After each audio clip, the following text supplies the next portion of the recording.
Chapter 637. Beautiful. It was wonderful. A cruel smile hung on Xiang Dong's lips. He didn't feel sorry for the dead horse at all. Instead, he praised the monster that swallowed the horse alive. I wonder if Big Boss Treasure would have an easier time swallowing a human than swallowing a horse. Bao Tianxia seemed to be very satisfied with the performance of the thing in the lake. He was still sad for the loss of his beloved horse a second ago, but he immediately felt proud and excited for the mysterious water monster he had raised. "Brother Su, my pet is not bad, right?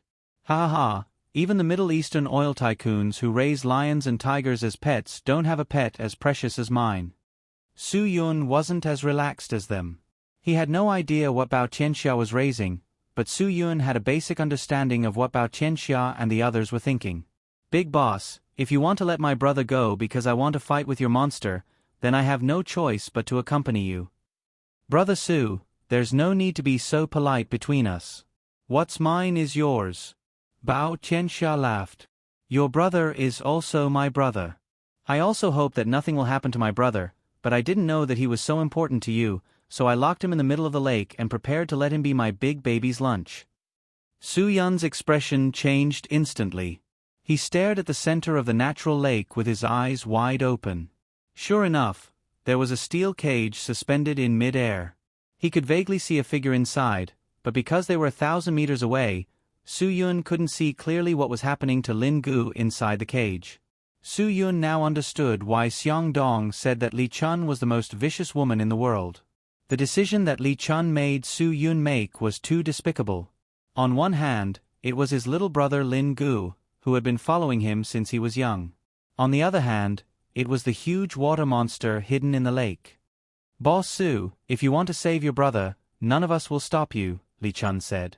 Li Chun said, "It's a pity that the only speedboat on this lake will soon be stained with human blood. It will attract the big boss's treasure more easily. You can only think of a way yourself." As soon as Li Chun finished speaking, Xiang Dong walked to the speedboat docked by the lake. He suddenly took out a dagger from his waist and cut his arm, letting his blood flow all over the boat. The monsters in the lake seemed to be particularly sensitive to the smell of human blood. Even though they were on the shore to the east, the center of the lake was still stirred up by the things under the water. Even the owner of the monster in the water, Bao Tianxia, seemed to be afraid that the thing in the lake would rush out. "Stop. It's done. Do you really want to lure it up here?" Bao Tianxia said angrily. Xiang Dong quickly took off a piece of cloth and used it to stop the bleeding. Su Yun was convinced. This group of bastards was really vicious. They could really do anything. Asking him to swim over was obviously asking him to die like the horse. "Boss Su, there is a timer installed on the top of the cage. After 2 hours, the bottom of the cage will automatically open and the food in the cage will fall into the lake," Li Chun said. "Mr. Lin should be awake by now, but if he wants to break free from the professional binding technique I personally used on him, I'm afraid it won't be that easy. When the time comes, he will only have the fate of becoming food. So you have 2 hours to save him." Su Yun took a deep breath. These bastards really wanted to push him to his death. It was not realistic to fight them now. With Su Yun's strength, he was not confident that he could withstand the combined attack of the 1,000-faced Guanyin and the flying wolf. Last night, Li Chun did not show any signs of weakness. She was not the weak woman on the surface. If she really made a move, she might be even more ruthless than flying sky wolf Xiang Dong. Bao Tianxia laughed and said, "Brother Su, if you can consider my conditions now and cooperate with me happily, I will naturally think of other ways to save our brothers. If you don't agree, then we are no longer in a cooperative relationship. I have no need to help you." "Thank you for your kindness, boss." Su Yun smiled faintly. "Although this is a little exciting, I'm a person who likes excitement. Moreover, I know very well what it means to take advantage of others. Even if you help me unconditionally, I can only decline." "Brother Su, can you not be so stubborn? This is making me admire you more and more," Bao Tianxia said straightforwardly. "Since you said so, then I will not be polite. As long as you have the ability to save your brothers, you can use any method. As long as you save them, I will let you go unconditionally. Even if you have offended me so much, I will not pursue it. I also promise you that I will not force you to cooperate with me." Su Yun shrugged. "Then I really have to thank the 18 generations of ancestors of the boss. It seems that you are certain that I will not be able to save them. Maybe I will just die in this lake. At that time, you must remember to burn me a few billion yuan of paper money so that I can have a better life over there. Also, don't forget that we got to know each other." Bao Qianxia shook his head. "Brother Su, if you can't be used by me, then you are worthless to me. If you are willing to cooperate with me, I can give you as much money as you want. But if you die, you can't cooperate with me anymore. Even if I burn you a penny, it will just be a waste of my time. Straightforward." "I like it." Su Yun smiled and said to Li Chun and Xiong Dong, "Do you see that? This is your boss. If you are valuable, then he will give you a mouthful of rice. But if you are not, then you are worthless. Don't you feel that it is scary to work with such a person?" Bao Tianxia smiled and said nothing in the face of Su Yun's provocation. "It's a pity that we will always be valuable to the boss." Xiong Dong said, "Besides, the boss's approach is not wrong. Everyone's time is precious. Why waste it on someone who has no value or meaning to you? If it were me, I would also not burn you paper money." Li Chun had a different opinion. "Maybe I will burn some for you. If you dare to go into the water, then it means that you are the bravest man I have ever seen. I will admire you very much. I should be able to burn some paper money for someone I admire." Su Yun smiled bitterly. "Don't say it as if I am going to die. You may know what is in the water, but I don't. Maybe I am born with a resistance to that thing. Or maybe I am born with no fragrance, so I don't want to eat it. Then I can only wish you good luck." Li Chun's mouth hung a shallow smile. Xiong Dong's expression was that of a funeral procession. When Bao Tianxia saw that Su Yun was really going to the lake, he was a little nervous. If the thing in the water really ate Su Yun, what would he do? Would he really have to cut down the entire forest to find the treasure in the Xing'an mountain range? He was not the damn Baldy Chong. What he wanted to do was not cutting down trees. Even if he could get a logging permit through his connections, he did not know how many years it would take to get it done. Bao Tianxia could not wait that long. His overseas guests could not wait that long either. Just when Bao Tianxia was about to regret telling Su Yun to stop, a splash sounded. Su Yun had already entered the water. Su Yun's determination shocked Bao Tianxia. If it was him, even if it was for his family, he wouldn't do what Su Yun did.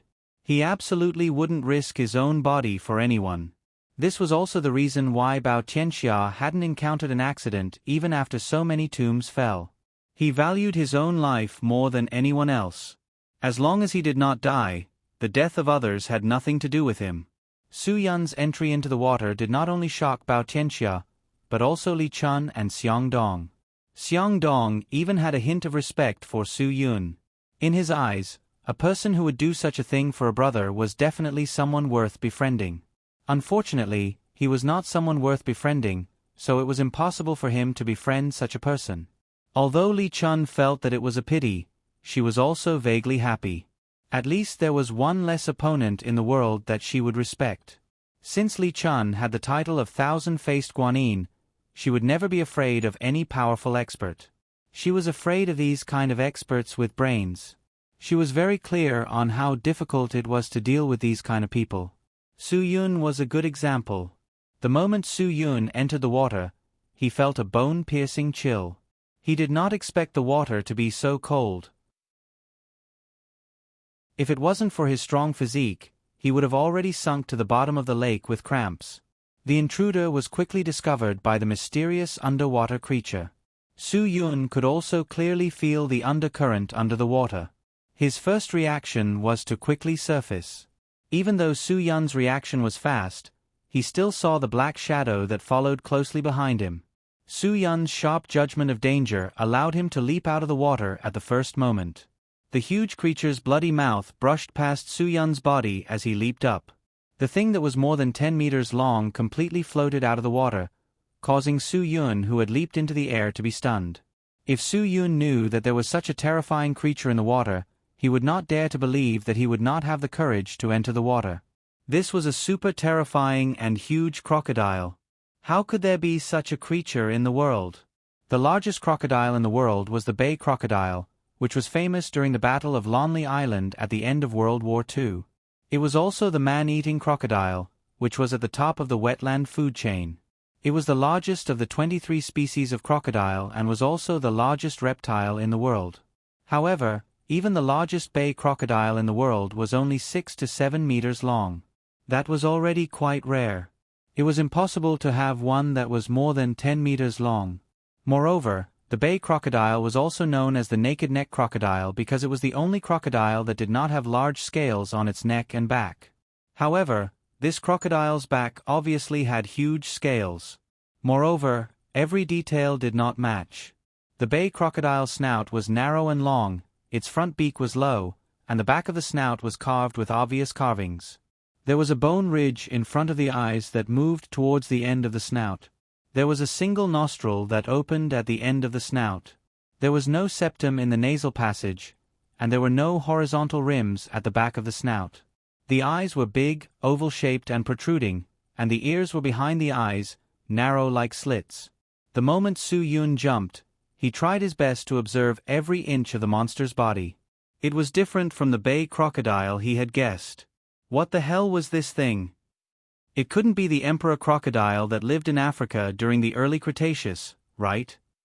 Perhaps in this world, there were only huge crocodiles that lived in that era that were more than 12 meters long. However, that was a creature that lived in the early Cretaceous, the Alb stage. It could be said that it was a dinosaur. What the hell? The thing in the lake was an ancient mythical beast from the dinosaur era. Nonsense. Chapter 638. To be honest, it was the first time anyone had seen this thing jump out of the lake, including Bao Tianxia. He had brought it to the lake when it was less than 8 meters long. More than 10 years had passed, and he did not expect it to grow so much. Bao Tianxia's pride was unparalleled. When he got this crocodile, he liked to show off that he owned the world's biggest crocodile. Now, he could show off that he owned the world's most incredible creature. Because this crocodile was a living crocodile emperor. He actually owned a creature that only lived in the early Alb stage of the Cretaceous period. This crocodile could be called a dinosaur. This was something that ordinary people couldn't imagine. Splash! Su Yun and the legendary emperor crocodile fell into the water at the same time. The huge splash made Bao Tianxia's sleeves wet, but Bao Tianxia had no intention of leaving. He hoped that Su Yun could lure his amazing pet out of the water again. "Boss, you should stay back. If that thing gets angry, I'm afraid it will hurt you," Li Chun said bluntly. "After all, this thing goes crazy for a long time every time it tastes human blood. I'm worried that Su Yun will anger it. If it really gets angry..." The whole lake has been soaked in the blood of the black donkey and the black dog, which it hates the most. It will never step onto the shore. It has been like this for more than 10 years. Do you think it will suddenly change? Bao Tianxia was full of confidence. "Don't worry. I know my baby better than anyone else. I didn't expect that out of all the things I found in Wild King's tomb, this living fossil was the most valuable." Xiong Dong swallowed a mouthful of saliva. He couldn't believe that such a living thing could be found underground. Moreover, Bao Tianxia wasn't afraid of it at all. He just let his subordinates catch it. At that time, Bao Tianxia lost 3 first-rate fighters and 8 second-rate fighters to catch this 8-meter-long monster. After obtaining this monster, Bao Tianxia had always treated it as his most precious pet. Every day, he would have people throw 2 cows and a sheep into the lake. As time passed, this damn thing's appetite also increased. Now, Bao Tianxia had people throw 4 cows and a few sheep into the lake every day as snacks.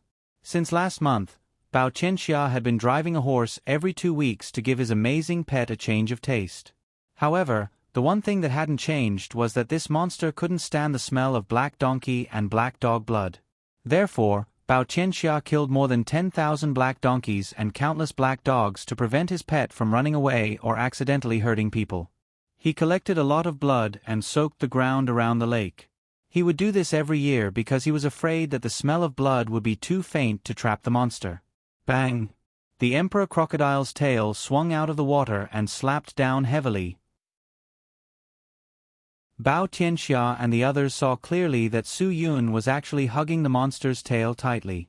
No matter how many times it swung its tail, Su Yun didn't have any intention of letting go. The monster turned its head and tail very quickly, but no matter how hard it tried, it couldn't reach the tail with its head. When Su Yun first jumped into the air, he made the judgment that the monster's tail was the safest place.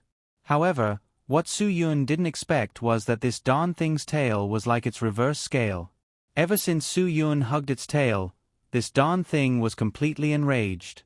It was so angry that it rammed around at the bottom of the lake, throwing Su Yun out of the water and smashing her down.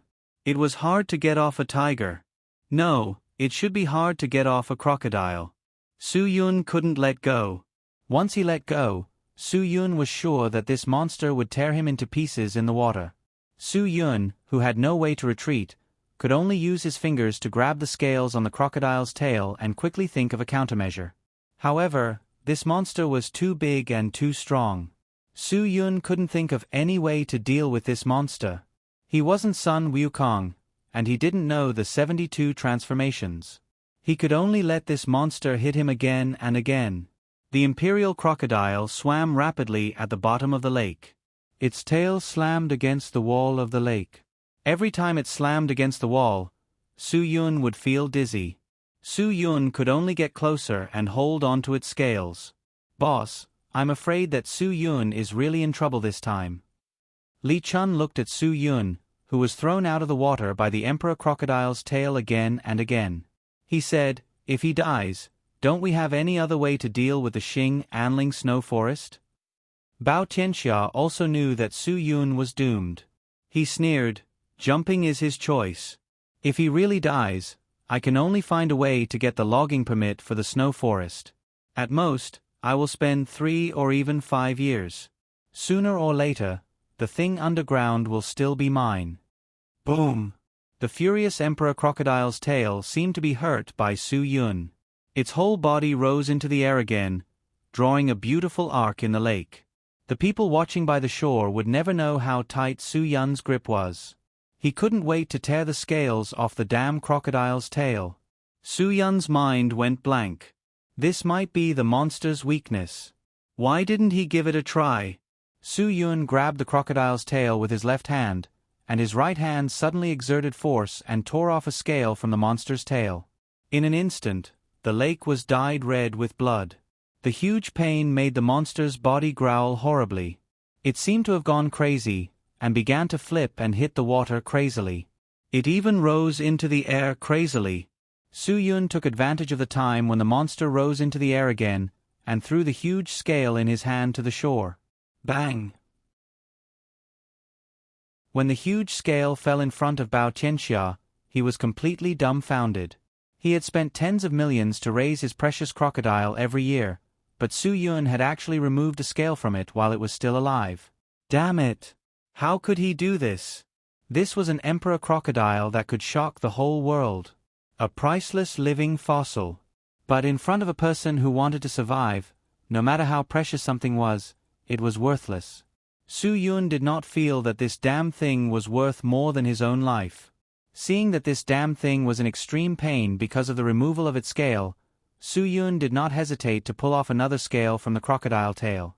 When the second scale was thrown to the shore, Bao Qianxia was about to collapse. Xiang Dong looked at the huge scale on the shore in disbelief.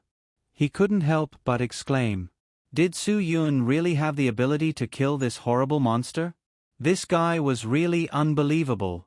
When facing such a monster, most people would only think of running for their lives, so the more they ran, the more they would be eaten. However, Su Yun could find the monster's weakness at such a critical moment, and he really did it. He didn't care if the monster would be more violent when it was angry. This calmness, this courage, and this decisiveness weren't things that a person could easily have, but they were all reflected in Su Yun. It was too crazy. Li Chun seemed to have predicted the result. She looked back at the trembling Bao Tianxia and said, "Big boss, maybe you don't need to spend money to apply for a logging license." Bao Tianxia's body trembled as he took a deep breath. He closed his eyes and tried to calm himself down. He had repeatedly convinced himself that if he could obtain a rare genius like Su Yun, so what if he lost the one and only emperor crocodile in the world? Even though Bao Tianxia convinced himself again and again, the pain in his heart was still faintly accompanied by a knife. He comforted himself again and again that even if this emperor crocodile was dead, it was still priceless. If it was alive, it might be priceless, and it was just something for him to show off. Bao Tianxia, who was already as rich as a country, didn't care about money. Deep in his heart, he wanted to show off more. However, his interest in Su Yun was much higher than this emperor crocodile. If he could get someone like Su Yun to be his assistant, wouldn't it be even more bragging? Ever since Su Yun found this darn thing's weakness, he started to pull off its scales one by one. This huge monster that could cause storms with one turn of the hand was gradually subdued. The areas where the scales were removed revealed bright red flesh, and the intense pain made it gradually lose its strength. There were more and more scales on the shore. Bao Tianxia closed his eyes and didn't want to look anymore. He knew that his precious pet was doomed, but he didn't have the chance to do anything. It was impossible for him to save it. Finally, when Su Yun pulled off the last scale on this darn thing, it stopped struggling and slowly floated to the surface of the water. Su Yun stood on this dying monster and threw the last scale to Bao Tianxia. "Big boss, I'm sorry." Su Yun said, "I can't believe there's such a thing in the water." "It's not your pet, right? Is it a wild animal?" Li Chun snorted, "Boss Su, don't pretend to be innocent. You made the boss's most precious pet into this half-dead state. The boss is already giving you face by not arguing with you." Su Yun didn't care. "You didn't say there was this darn thing in the water. If I knew it was the boss's pet, maybe I wouldn't have done it." Bao Tianxia suppressed the anger in his heart and looked at Su Yun with a fake smile. "Brother Su, you're ruthless. You're the bravest person I've ever met. Don't worry, I'll keep my promise. I'll also keep my promise. As long as you can save your brother, you can take him away." Su Yun stood on the half-dead emperor crocodile and smiled. "Big boss is indeed a man of his word. I'll consider cooperating with you. However, this is a big deal. Can you give me more time to think about it?"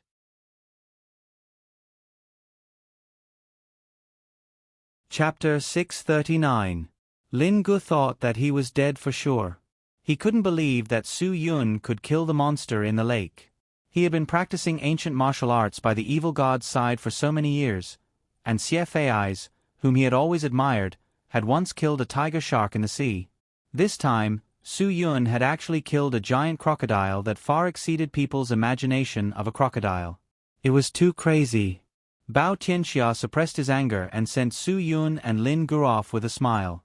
When the car was far away from his sight, his expression began to turn gloomy. How could he not hate them in his heart? However, his hatred was far suppressed by his desire to recruit Su Yun. As long as Su Yun was willing to help him, he would do anything.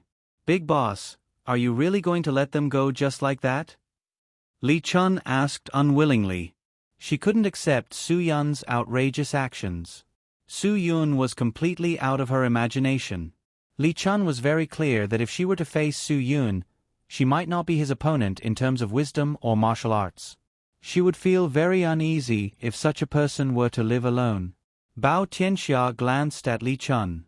"I know very well that Su Yun said that he would consider cooperating with me, but he was just being perfunctory.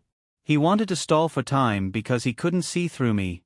He didn't know how many hidden experts I have in this place, so he wouldn't easily make a move against me.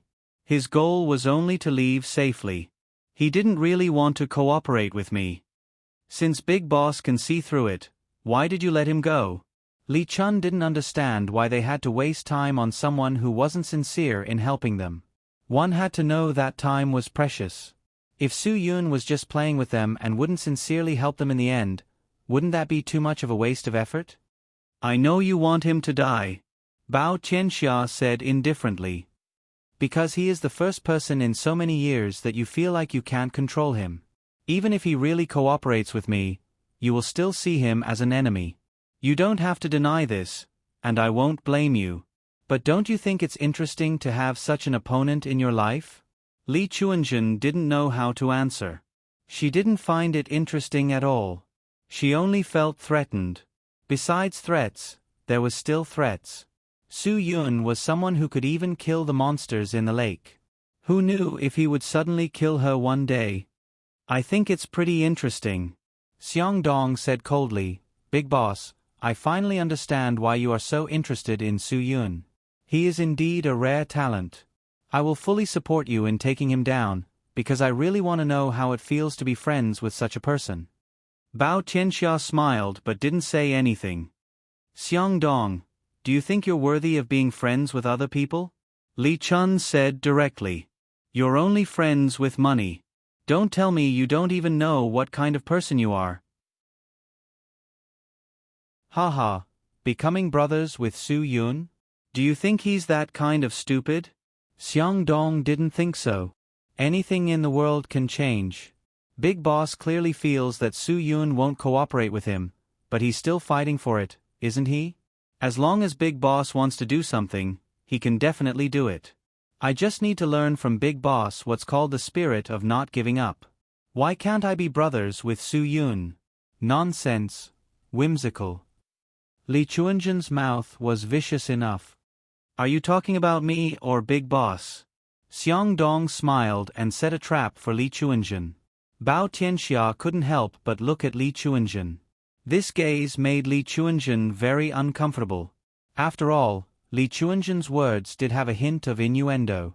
Li Chuanjun's eyes turned cold as he glared at Xiong Dong. Of course I'm talking about you. I didn't expect that after not seeing you for a few days, you didn't improve in other aspects, but you've become skilled at sowing discord. But it's fine if you use this little trick in front of others, but don't make trouble in front of Big Boss. That's enough. Both of you, stop arguing. Think of a way for me to make Su Yun surrender to me. Bao Qianxia said. Xiong Dong shrugged his shoulders. Big Boss, it's actually very simple. This kid is so kind. You just need to capture everyone around him and force him to go to the ice forest of Xing and Mountain with you. Why do you need to go through so much trouble? That kid is not a good person. Whether he appreciates our kindness or not, we don't even know if he will plot against us in the end. If it's that simple, Big Boss doesn't need us to waste our brains. Li Chuanjun said. Big Boss wants Su Yun as a helper, not only because he can help him in the ice forest of Xing and Mountain. Now that Liu Bei was dead, the entire Viper exploration team was about to collapse. The Big Boss needed someone who could control the situation to be his team captain. However, this person is Su Yun. Big Boss, am I right? Bao Qianxia nodded. You're right. Su Yun is indeed very suitable to be the captain of Team 1. But that's what I thought yesterday. Today, I've changed my mind. If I let him be the leader of Team 1, it'll be a waste of his talent. As long as he surrenders, his brothers will naturally surrender as well. Let's not talk about the others. Just Lin Gu, who almost escaped from the two of you by himself last night, is qualified enough to be my leader. Big Boss, let me say something you don't like to hear. Letting an assassin raised by the evil god be the captain of Team 1, aren't you afraid of raising a tiger? Li Chuanjun said. If I have Su Yun, then I won't be afraid. Bao Qianxia said seriously. Now you should know why I can tolerate Su Yun so much, right? Being able to kill so many of my captains in Xing and Mountain shows that the people around him are not to be trifled with. If I have him, it means that my entire Viper exploration team will be upgraded to a higher level. And these people are all loyal to Su Yun. As long as I can make Su Yun loyal to me, all the problems will be solved. Isn't that right? If these words were said by someone else, Li Chuanjun would definitely use the word naive to describe them. But these words were said by Bao Tianxia, so Li Chuanjun didn't dare to say anything because Bao Tianxia was one of the few people in the world that Li Chuanjun admired. Back then, She submitted to him because she lost to Bao Tianxia in a battle of wits. Therefore, Li Chuanjun believed that the naive words just now coming from Bao Tianxia's mouth were not naive at all. Maybe something really would happen. Miracles were always performed by Bao Tianxia again and again, so Li Chuanjun could believe anything Bao Tianxia said. As long as Bao Tianxia said he could do it, in Li Chuanjun's world, it could definitely be done. On the way back, Lin Gu recounted what happened last night with lingering fear. At that time, he didn't take Li Chuanjun seriously at all because Li Chuanjun was just a woman without any combat ability in his eyes. But when they arrived at their destination, Li Chuanjun suddenly pressed the dagger in her hand against Lin Ji's neck. Everything happened so suddenly that Lin Gu couldn't react in time. He could only let Li Chuanjun take him out of the car and to Bao Tianxia's side. Bao Tianxia used money to attack him. As long as Lin Gu agreed to help him persuade Su Yun, Bao Tianxia would give him an objective amount of money. Lin Gu naturally wouldn't be moved by money, but in order to get out of the current situation, he pretended to agree. Lin Gu began to counterattack when the other party let down his guard. Although Li Chuanjun was also a super expert, she quickly fell into a disadvantage against Lin Gu, who had rich combat experience. Lin Gu originally wanted to take advantage of the situation to make a big fuss, but he was quickly forced back by Xiang Dong, who joined the battle. At that time, Lin Gu realized that Bao Tianxia didn't only have Li Chuanjun as a super expert by his side. Facing the siege of two super experts, Lin Gu naturally fell into a disadvantage. Lin Gu had no choice but to think of a way to escape. Unfortunately, the other party's pursuit was too fast. Although Lin Gu had a chance, he couldn't grasp it in the end and was subdued by the two. Before Lin Gu could think of another way, he was injected with an anesthetic. Lin Gu instantly fainted and couldn't remember anything.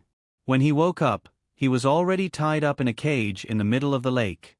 After Lin Gu woke up, he saw a huge figure swimming in the lake several times. He didn't even dare to breathe loudly.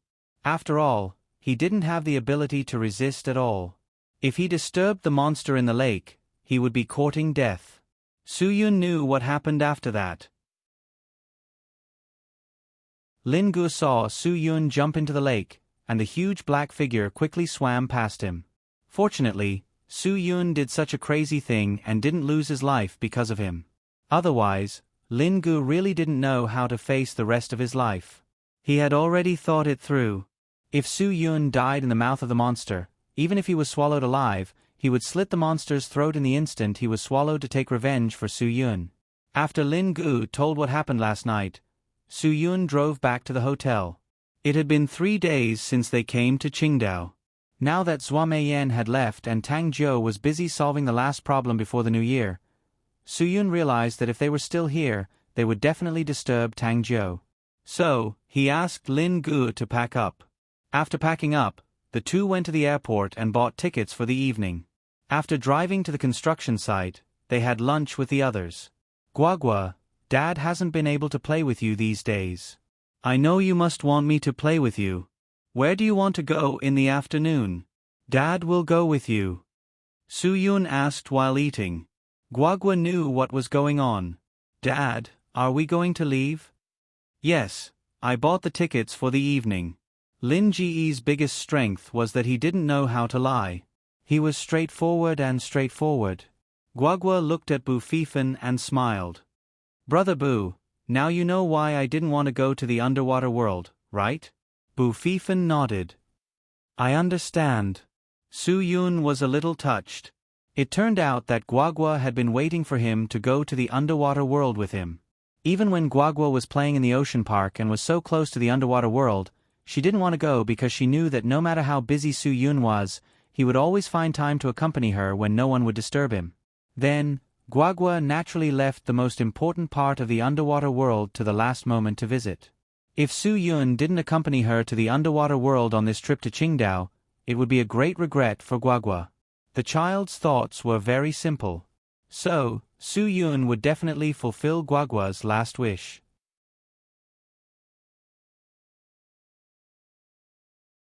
Chapter 640.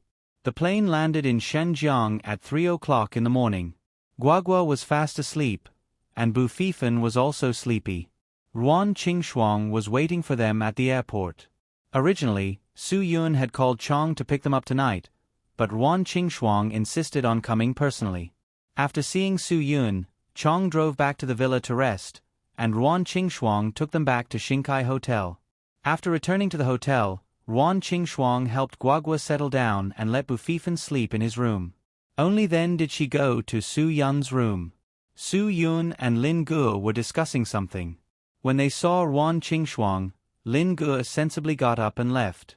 "Brother, I'm really sleepy. I won't chat with you anymore.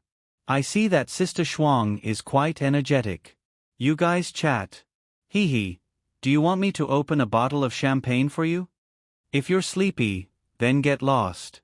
Su Yun laughed and scolded him. "Remember to wake up early tomorrow and finish what I just told you.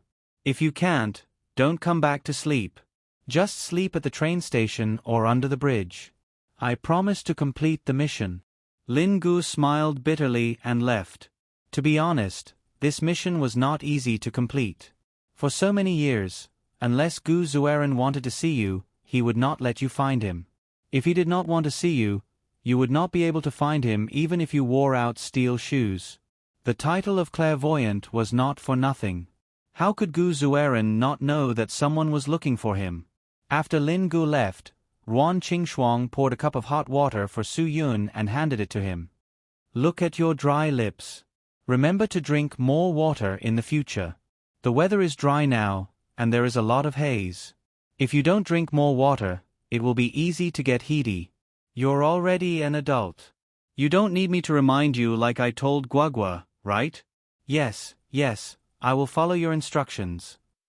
Su Yun took the cup from Ruan Qingxuang's hand and drank the whole cup of hot water obediently. Ruan Qingxuang was his gentle harbor. No matter how tired he was at this moment, after seeing Ruan Qingxuang, it would be swept away. This feeling was very comfortable. "What did you ask Lin Ge to do? Why didn't you let him come back to sleep if he couldn't finish it?" "What happened?" Ruan Qingxuang asked curiously. Su Yun smiled. "No, I was just joking with him. I see him as my own brother. How can I bear to let him sleep at the station and under the bridge? I just asked him to help me find a friend. It might not be easy to find him. He might not come back in the next few days. Do you need my help?" Ruan Qingxuang said, "It would be great if Wan had time recently. She can help us look for her. It's much easier for the police to find someone." Su Yun shook his head.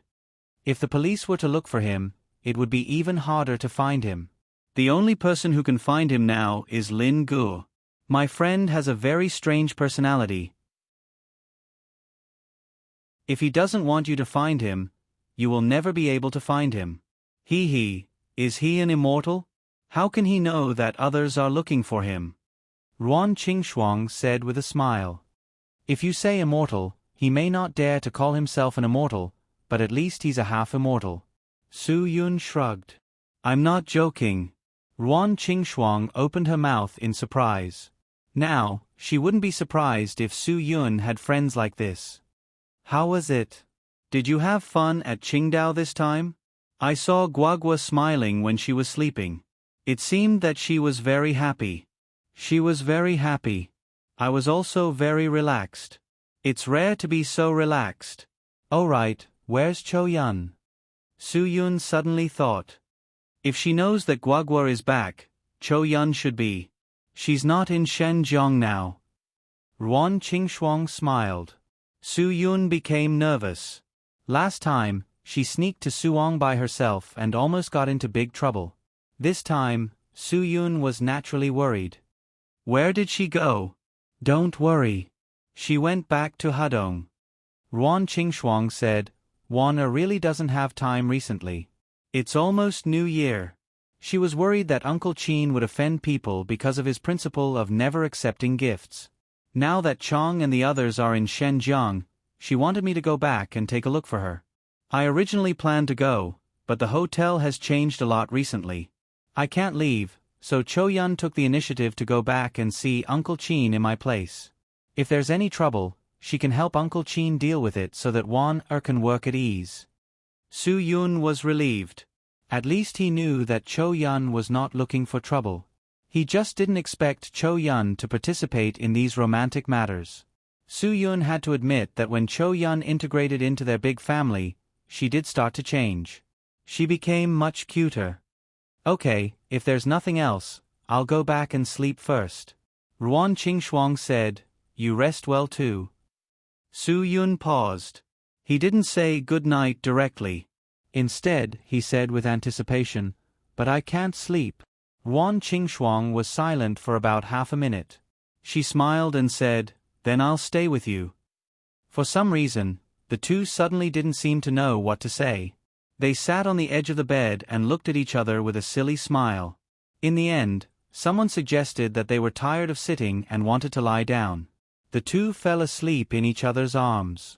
The night was silent until the next morning. After returning to Shenzhen, Guagua obviously hadn't eliminated the excitement and impulse brought to her by the underwater world. When the sky just showed a little bit of light, she got up and wanted to find Ruan Qingxuang and Cho Yun to share her happiness. Guagua knew that if she got up after 9 o'clock, Ruan Qingxuang would be busy with work. She couldn't disturb her. However, the excited Guagua didn't find Ruan Qingxuang or Cho Yun in the room. Guagua's sly eyes turned a few times and locked on Su Yun's door. She was 120% sure that Ruan Qingxuang must be in Su Yun's room. Although Guagua was very excited and couldn't wait to share the happiness of the trip to Qingdao, she unexpectedly endured it. Guagua sensibly felt that perhaps Ruan Qingxuang needed Su Yun's embrace more than the happiness she wanted to share. It was definitely a great joy for Guagua that the two of them could finally get married. About half an hour later, Lin Gu got up. He opened the door and saw Guagua guarding the door of Su Yun's room. He said in surprise, Guagua? What are you doing there? Sure. Guagua said in a low voice, my dad and mom haven't woken up yet. Maybe it's because they were too tired last night. Uncle Pigeon, keep your voice down. Don't disturb them. Lin Gu didn't know whether to laugh or cry. What was in this little girl's head?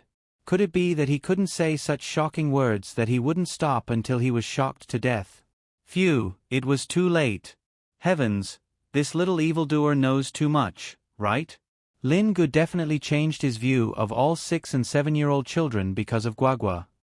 Then what are you going to do? Stand guard at the door for them? Lin Gu asked. Of course.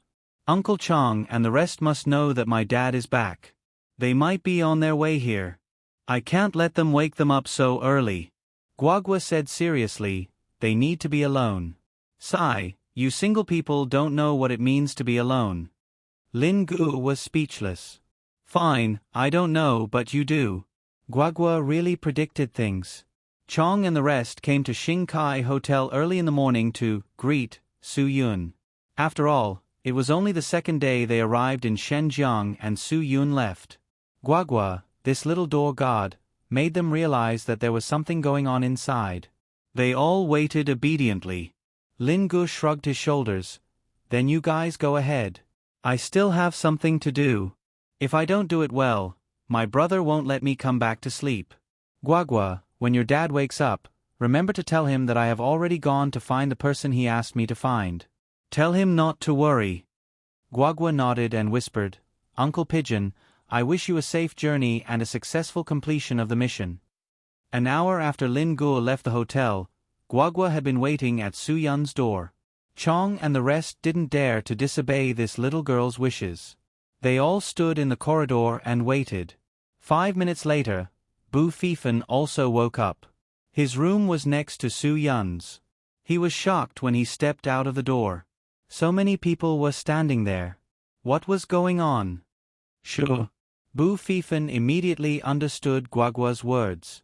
He tiptoed to Guagua's side and whispered, Are you going to give old Su and Auntie Shuang a surprise or a scare? Guagua suddenly realized, why didn't I realize it?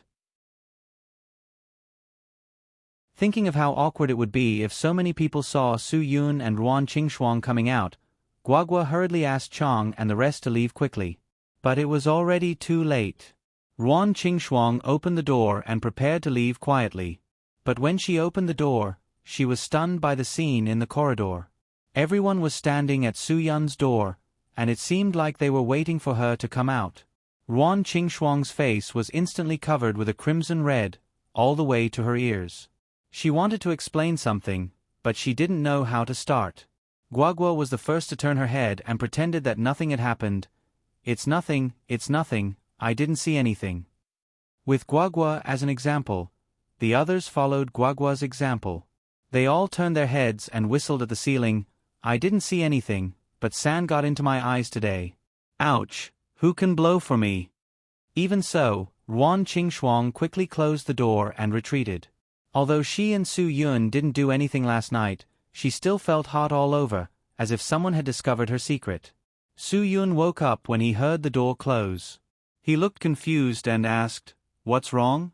What happened?" Ruan Qingxuang shook her head helplessly and pointed outside the door. Su Yun strode to the door and opened it, but he didn't see anything. The entire corridor was empty. Su Yun was even more confused. What's wrong? There's nothing outside. Ah! Ruan Qingxuang walked to the door in surprise. There was indeed no one in the corridor. Was it just her imagination? Phew! Fortunately, it was her imagination. Otherwise, she wouldn't know what to do if everyone misunderstood. At this time, Bu Fifen's room next door was full of people. Guagua was speaking seriously. We have to pretend that nothing happened this morning. We can't let my mother notice anything wrong. She's a shy person. If she finds out that we saw them having an affair, she'll definitely feel embarrassed and won't know how to face you in the future. You have to pretend that you didn't see anything. Chong responded affirmatively. We didn't see anything in the first place. Brothers, don't you agree?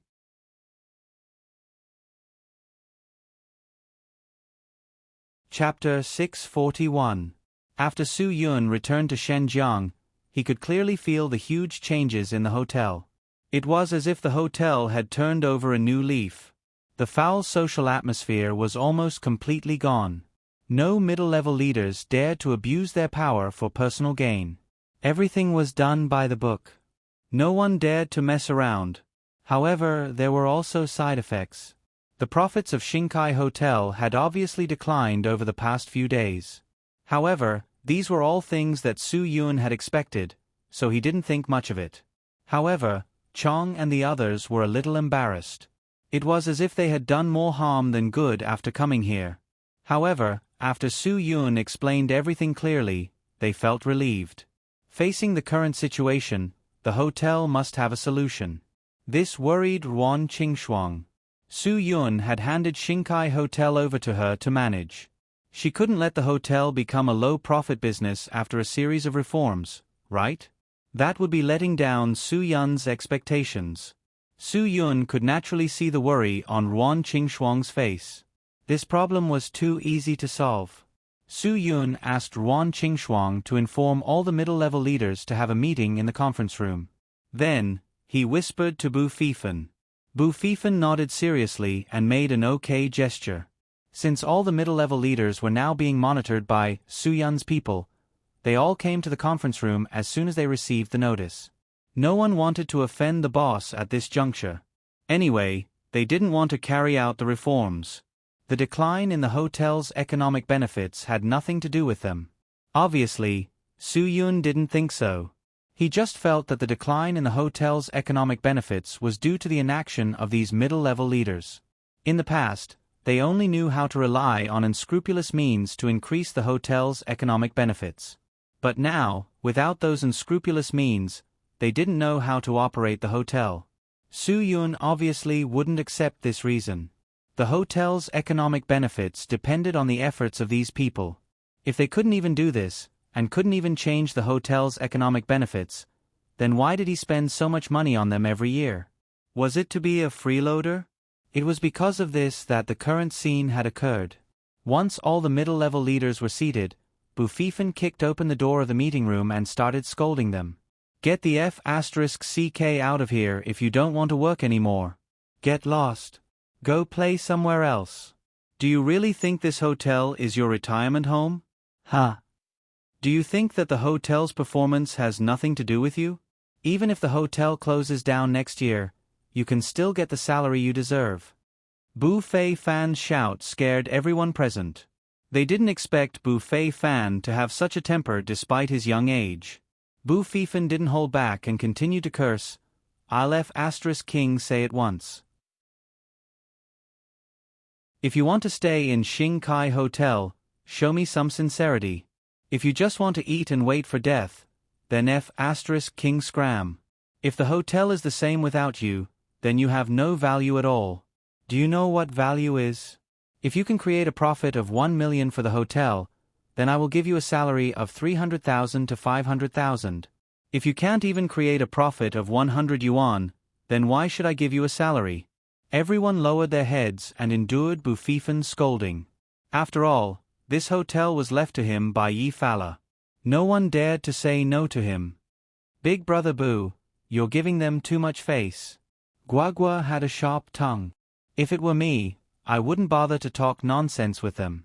I'd just ask the person in charge of the Human Resources Department to tell them to get lost. Then, I'd ask the person in charge of the Human Resources Department to get lost. It's easy to save time and effort. Out of sight, out of mind. If it were any other day, these guys would definitely have the confidence to ask, 'Let's see how your hotel operates when we're not here.' But now, each of them had arranged for someone to take over their work. Therefore, none of them dared to say such a thing. If anyone dared to say such a thing, they would definitely pack up and leave immediately. There was no need to be vague. Su Yun secretly praised her in his heart. As expected of his daughter. Adding oil to the fire would definitely make these bastards who had nothing to do feel like they were treading on thin ice. Bu Feifan sincerely admired his little sister. Her aura was definitely stronger than his. "You're not young anymore. Your age is almost the same as the age of the Qing dynasty. How can you not understand the logic of a little girl? For the sake of Aunt Yi, I'll give you a chance. Go and think of a plan right now. If the hotel's economic benefits are still the same in 3 days, then I'm sorry. I believe everyone knows that what you can do is not something that the people around you can't do. If you really can't do it well, then I can only let the people around you do it. As for you, I won't be so ruthless.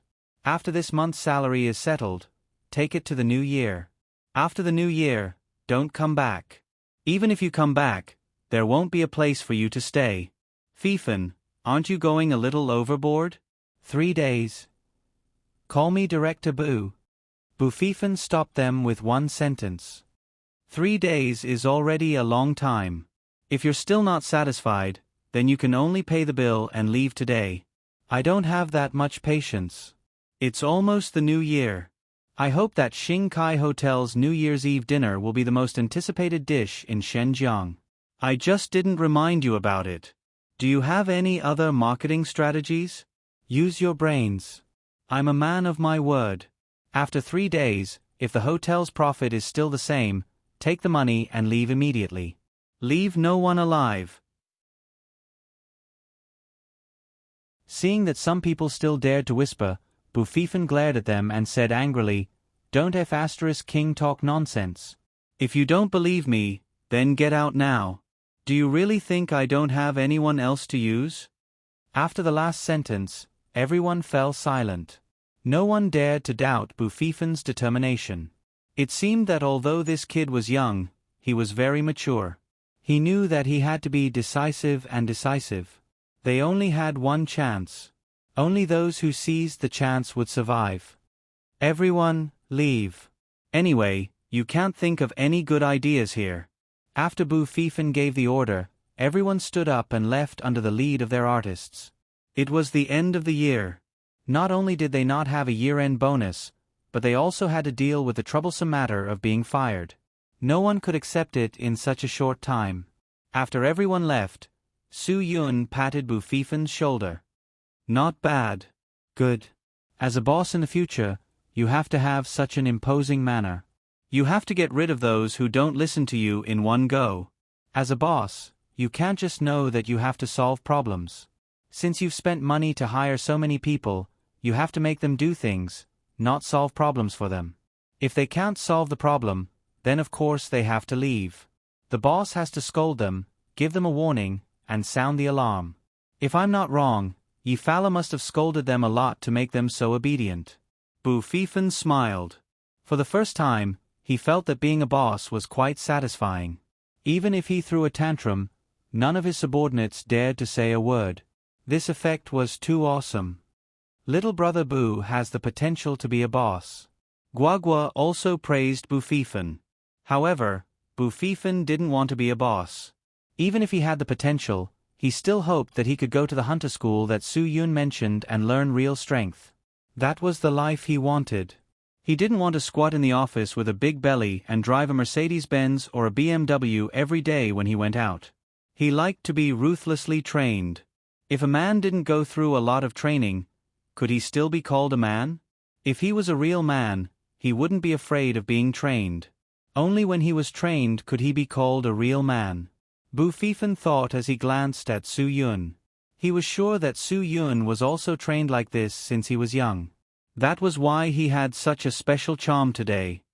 What are you thinking about? Su Yun saw through Bu Fifan, who was spacing out. I'm warning you again. Don't think about those nonsensical things. Yi Fala told me to keep an eye on you. If you cause any trouble that I can't answer to, I won't let you go. Bu Fifan quickly nodded. I'm not thinking about anything. I'm really not thinking about anything. Old Su, don't worry. I won't cause you any trouble. I'll do whatever you say.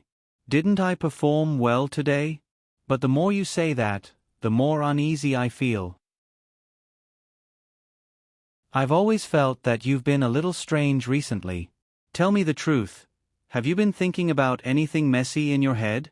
Su Yun asked directly. I'm telling you, don't believe the nonsense I said the other day. There's no such thing as a hunter school in this world. You haven't seen it. How do you know there's no such thing? Bu Fifan's answer made Su Yun realize that his guess was right. Bu Fifan was starting to be interested in the hunter school. Su Yun glared at him.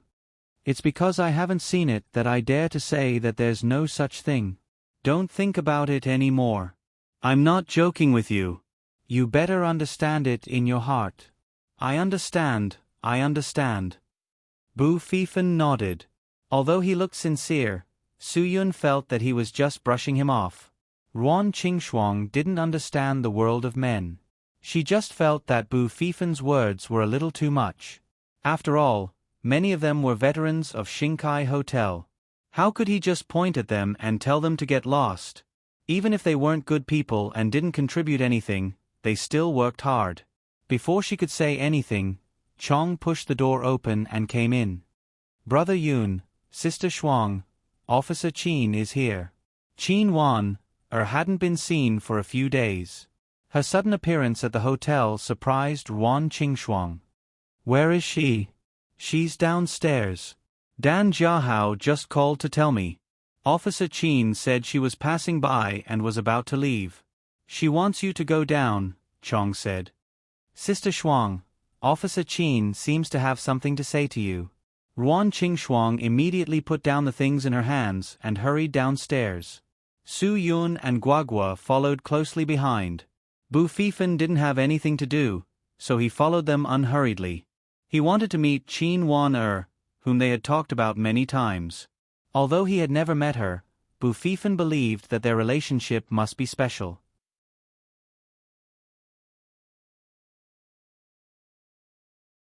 Chapter 642. Because Qin Wan was passing by Xingkai Hotel during the mission, she couldn't stay for too long. After everyone chatted for a while, she hurriedly left. I'm really sorry, I have to leave now.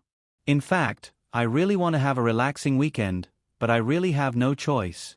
I can only pray that this matter will be solved before the new year.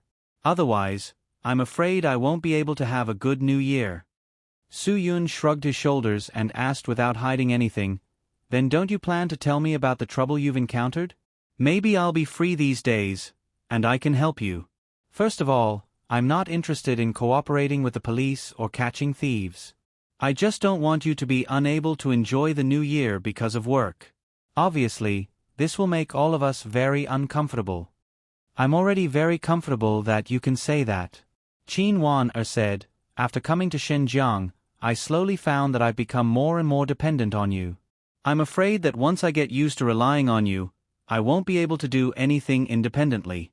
Su-yun, you know me. I'm definitely not doing this because I have a problem with you. Su-yun laughed dryly. Of course, you can't have a problem with me. I'm a good person who thinks about everything for you. Okay, since you don't want me to help you, I won't force you. But at least let me know who you're investigating. This will make me feel more at ease, and it will also make Sister Shuang and Guagua feel more at ease. Qin Wan thought for a while, and finally took out a photo from her pocket. It was a photo that she secretly took of the suspect. This is an important secret of the case. Showing it to you is already a violation of the rules.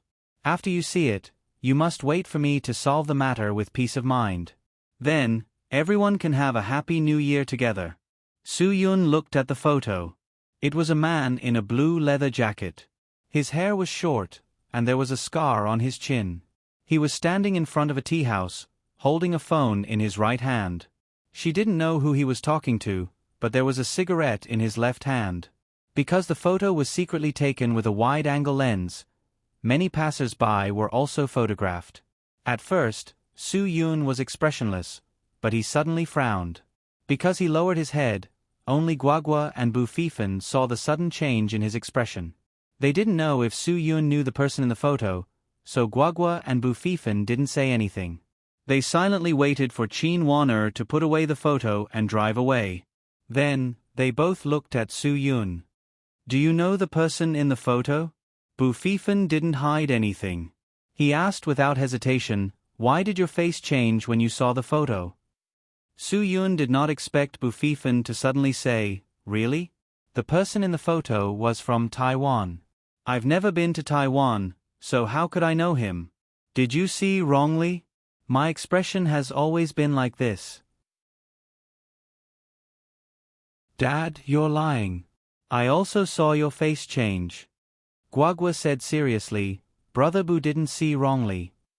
Su-yun smiled bitterly and said, it seems that I should take you two to the hospital for an examination. Didn't you hear Sister Wan say that this person from Taiwan rarely comes to the mainland? Do you think I know him? Guagua and Bu Fifan shook their heads. Su-yun's words made sense. Indeed, they didn't interact with each other. How could they know each other? You kids shouldn't get involved in the adults' business. Ruan Qingshuang said, you guys should take care of yourselves. Before you do anything, you have to tell the adults first. Do you understand? Guagua nodded her head like a chicken pecking rice. Seeing that Bu Fifan didn't respond, she pulled his arm, indicating that he should sincerely agree to Ruan Qingshuang's request. Bu Fifan didn't think too much when he nodded. Ruan Qingshuang walked in front with the two children. Su-yun and Chong walked to the back of everyone. Seeing that everyone's attention was not on them, Chong said, Brother Yun, what did you see in the photo? I know that you definitely don't know that person. If you did, you wouldn't hide it. But you must have seen something wrong. Otherwise, you wouldn't be so absent-minded. Su-yun saw that there was no one else and nodded. That's right. I saw Wu Yuandong in the photo. Although he was the same as the other passers-by in the photo, I'm sure that it's not that simple. It's definitely not a coincidence. Chong was stunned. No wonder Su-yun's expression changed. Although Chong didn't know some things about Wu Yuandong, they had more or less met. The second day after Wu Yuandong returned to Qingdao, he left without saying goodbye. No one knows where he went. Now he's in Xinjiang, and there's a suspect from Taiwan Island in Xinjiang. Even if it's all a coincidence, it's still reasonable. But Wu Yuandong appeared in the photo secretly taken by the police. It's a bit far-fetched to say that it's a coincidence. Su-yun, I can only hope that it's a coincidence. But do you believe it? If only you had a way to convince me. Chong shook his head helplessly. Although it looks like there's definitely a problem, I still hope that it's a coincidence. Brother Yun, if only you could see more of the photos taken by the police. If he doesn't appear in the other photos, then we can still hope that it's a coincidence. But if he's in the other photos, There was no need for Chong to continue. Soo-yoon knew what he meant. Yes, if he's in the other photos, it's too ridiculous to say that it's a coincidence. Things might not be as bad as we think. Even if Woo Yuan-dong is related to this person, he might not necessarily be involved in their crime, Chong said. Indeed, Woo Yuan-dong had already left the Three Lotus Gang, and the leader of the Three Lotus Gang had always misunderstood him. Soo-yoon also believed that he wouldn't help the Three Lotus Gang anymore. However, Soo-yoon couldn't figure it out. That's the problem. This person is a member of the Three Lotus Gang, but the leader of the Three Lotus Gang is obviously not stupid. He wouldn't be stupid enough to let his people cause trouble on the mainland. They can do whatever they want on Taiwan Island, but they don't have the right to do so on the mainland. The mainland police won't allow them to do whatever they want. Brother Yoon, what do you plan to do? Chongzi only knew a little about these things, and he knew very well that he couldn't help much at all. Soo-yoon patted Chong's shoulder. It's okay. I'll think of a way to deal with these things. Your task is to help Sister Shuang manage the hotel. You don't have to worry about anything else. I'll go out for a while. If Sister Shuang asks, tell her that I have some personal matters to attend to. Chong nodded. He immediately took out the car keys from his pocket and handed them to Soo-yoon. Brother Yoon, be careful. If you need my help, you must give me a call. I know. Soo-yoon took the keys and went to open Chong's Audi. He quickly left the hotel. He had seen the tea house in the photo. It was the place where Yi Fala had invited him to tea that night.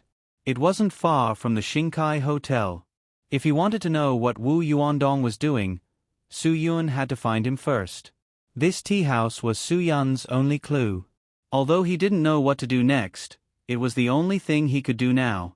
After Ruan Qingxuang found that Soo-yoon had left, she immediately went to find Chong. Where did Soo-yoon go? Sister Shuang, Brother Yoon said that he had some personal matters to attend to, Chong said. He didn't say what it was, and I didn't dare to ask. Sigh. Ruan Qingxuang shook her head helplessly. He really can't stay idle. He must want to help Wan Er solve the problem as soon as possible. Forget it, let him be. With his help, I feel more at ease. I hope Wan Er can also close the case as soon as possible. It's not easy being a police officer. Chong nodded seriously. That's right. He works himself to death to earn a few thousand yuan. I really don't understand what Officer Chin is thinking. If I were him, I would have quit long ago. If you were a police officer, you wouldn't be able to pass the exam. Ruan Qingxuang said bluntly. You can't understand the noble character of a police officer. If all the people in the country don't want to be a police officer and think that they work too much and don't earn enough money, what about Social Security? Chong smiled. Sister Shuang, I'll say something you don't want to hear. How many people in the country can work as hard as Officer Chin? Even if there is one in every county, there won't be many. Most of them are just idlers, hee hee. Ruan Qingxuang wasn't so disappointed with this society. She felt that there were still many good people in the world, and there were still many good police officers. You don't do what you should do now. Do you also want to idler? Chong felt wronged. You came to find me, but he didn't dare to say anything. He quickly went to do what he should do. After Soo-yoon drove to the tea house, it was very deserted. There were indeed very few people coming out to drink tea early in the morning. In such a high-end place, there was almost no one. Everyone liked to talk about things in the afternoon or at night, so they chose this kind of place, whether it was the environment or the atmosphere, that was particularly high-end and classy. Welcome. When Soo-yoon pushed the door and entered, he was still received by the receptionist with a professional smile. Sir, how many people are there? Do you have a reservation? The receptionist's enthusiasm made Soo-yoon feel embarrassed if he didn't drink tea. No, I'm alone. Just in this hall. Give me a pot of chrysanthemum. Soo-yoon, is chrysanthemum the cheapest? The receptionist smiled slightly. Sir, our warm water is free, and soy milk is the cheapest. For tea, chrysanthemum is indeed relatively cheap. Su Yun was here to inquire about things. If he drank free water, he was afraid that he wouldn't be liked, so he could only change his words. Then give me a cup of soy milk. Su Yun had seen the price of tea here. A pot of chrysanthemum would probably cost him a lot of money. Although drinking soy milk in the tea house seemed a little out of place, since they had this service, Su Yun didn't feel embarrassed to ask for it. However, this soy milk powder brewed with hot water actually dared to ask for 180 yuan a cup. What was the difference between this and the palace wine made with erguo mixed with plain water? He really didn't know what the people in the Bureau of Commodity Prices were doing. The phenomenon of price fixing in high-end places was common, but no one had ever dealt with it.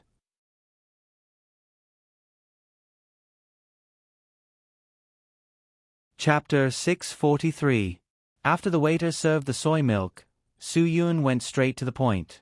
Miss, I want to ask, have there been any guests with a gay accent in the tea house recently? Sir, I'm sorry. The tea house is quite busy. I really didn't pay attention to this. The waiter said, I think there should be. After all, our Shenzhen is an international metropolis. There are people from all over the world. Therefore, the people who come to drink tea should be people from all over the world. Please think about it again. It should be in the past few days. The kind that is too gay and has a heavier accent. Su Yun said this because he guessed it himself. Qin Wan said that the suspect rarely came to the mainland. Therefore, he should be in the gay area more often. Therefore, his accent should be heavier. The waiter shook his head. Sir, to be honest, I really don't know what a gay accent is like. I really can't say. The waiter didn't have much interest in talking to Su Yun about this. Because the boss had a rule. If someone casually asked about any tea house guests, he had to try to brush it off. Su Yun frowned. You don't even know about a gay accent? For example, Daddy, do you know how to sing Twinkle Twinkle Little Star? I don't know. Then I'll teach you. That's it, that's a gay accent. The waiter's face darkened. Sir, you're not joking with me, right? That's a gay accent? I've seen gay movies. The accents of the gay girls are not like this. Sorry, if you don't have anything else, please enjoy your meal. I still have other things to do. Wait a minute. Su Yun stopped the waiter. It's not convenient for my identity to be exposed, but since you're so uncooperative, I can only tell you. I'm an Interpol officer. These things are arranged by the higher-ups. If you don't cooperate, I have the right to take you to assist in our investigation. The waiter was stunned. But why are you taking me to assist you? I already said that I don't know. Because you said that you've seen gay movies. You know how gay people speak. Su Yun said, I recorded everything you said just now. That's why I have the right to take you back to assist in the investigation. I hope you can cooperate. I really don't know. The waiter felt wronged. Sir, even if you're an Interpol officer, you can't do whatever you want. This will affect my life and work. Then think about it carefully, Su Yun said. Try to tell me all the details you can think of. The waiter had no choice but to cooperate obediently. After a moment of quiet contemplation, he said, 3 days ago, there was indeed a guest who was too gay. At that time, he was also in the hall. He ordered a pot of bilyuakun and then kept making calls. About an hour later, he paid the bill and left, but he didn't drink any tea. Su Yun nodded. Then what are his physical characteristics? Short hair, and there seems to be a scar on his chin.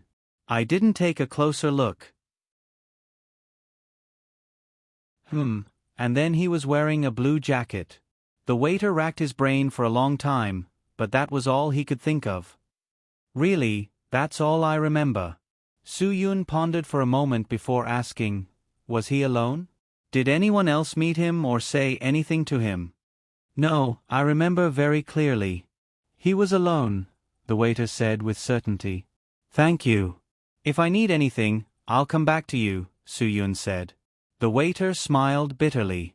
Sir, I'm just an ordinary worker. If possible, I really hope you don't come to me. I've told you everything I know. I don't want to get myself into trouble.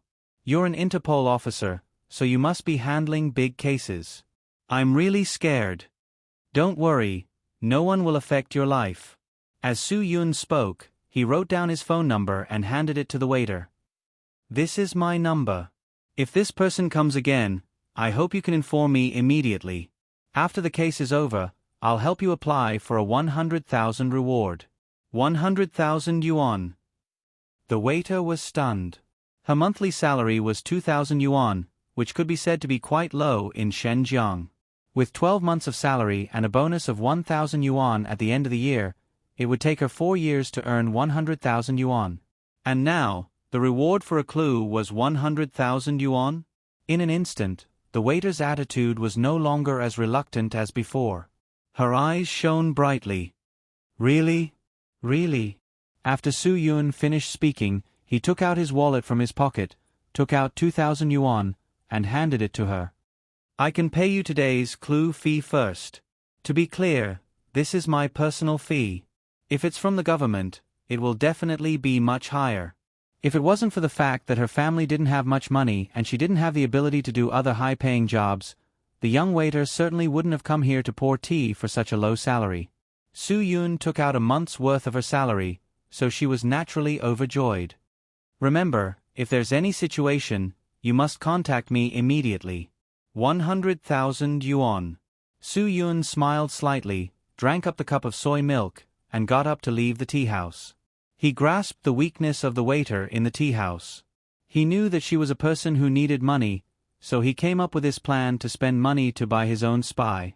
Originally, she worked in the tea house, so it wouldn't arouse anyone's suspicion. Moreover, Su Yun didn't need her to do anything.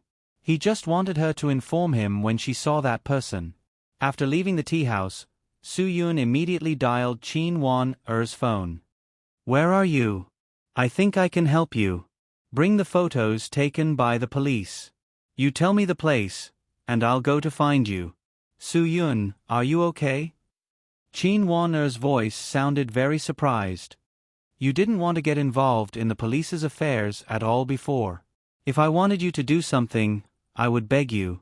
I haven't seen you for a few days, and your temperament has changed a bit too much. You actually offered to help me.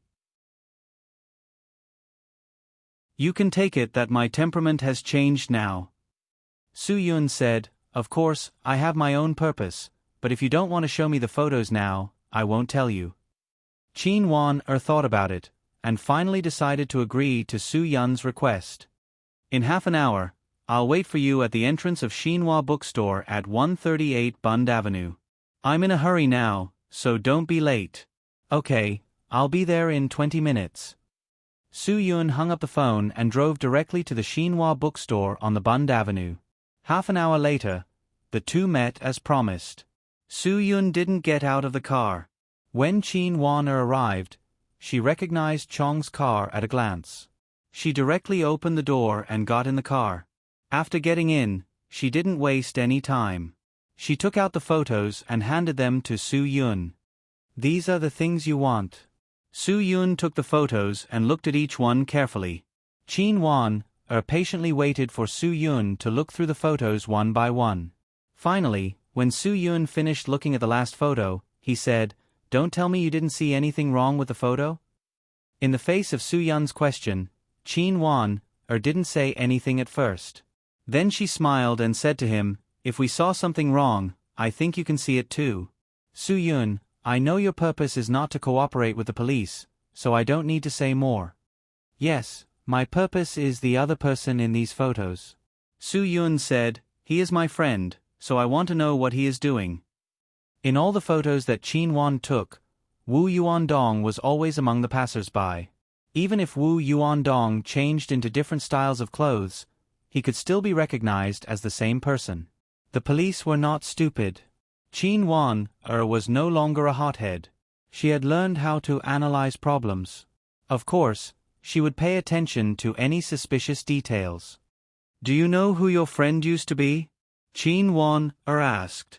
She was obviously warning Su Yun not to treat anyone as a friend.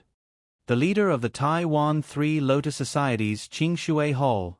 Su Yun didn't hesitate to say Wu Yuandong's identity. You must have investigated it. 1. I am not a person who will casually make friends. I will only say that he is my friend if I think he is someone I can make friends with. I can guarantee that he is definitely not what you think. Chin Wan-er's expression was very surprised. She didn't expect Su Yun to know Wu Yuendong's identity. You know. What else do you know? Su Yun said, I definitely don't know as much as the police. That's why I came to you. Can you tell me where they are now, especially Wu Yuandong? Since the police can take these photos, you must know where they are. If you asked me this question yesterday, I might have considered lying to you or answering you. Chin Wan-er said, but now we don't need to, because we have lost all our surveillance of them. That's what happened last night. Our men have been watching them all the time. But this morning, we found that the target disappeared. Not only one disappeared, but both disappeared. Su Yun knew that Chin Wan-er wouldn't lie to him. His eyebrows quickly knitted. I'm sorry. I really don't know how to tell you. But this is the truth. Chin Wan-er said, we have to suspect that the two of them are accomplices. Otherwise, how could it be so coincidental that they both disappeared from our surveillance? If they didn't discuss it, how could it be so coincidental? Su Yun didn't believe that Wu Yuandong would do those crimes. If he was that kind of person, he wouldn't be willing to be a driver in the Sky Entertainment Group. Chin Wan-er, if you believe me, then listen to me. I promise that Wu Yuandong will never have any collusion with the suspects you are investigating. His appearance must be for other reasons. But no matter what, we have to suspect him. Chin Wan-er said, Su Yun, I am a police officer. I am different from you. You can do things based on feelings, but I have to pay attention to evidence. Under the premise that there is no evidence to prove that he is innocent, I will never let go of any suspect because of personal feelings. Su Yun nodded. He could understand. I understand. I know what you are thinking now. That's why I want to help you. That's why I offered to cooperate with the police. Chin Wan-er smiled. She was very clear that Su Yun was doing all this for her. Thank you, but now I really can't provide you with anything. Now that the people can't be found, I have no other way. I also hope that you can help me. Phew. Well, my time is limited. I will go first.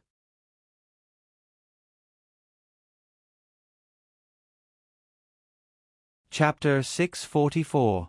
After Chin Wan-er left, Su Yun was indeed a little disappointed. The police's clues had been broken.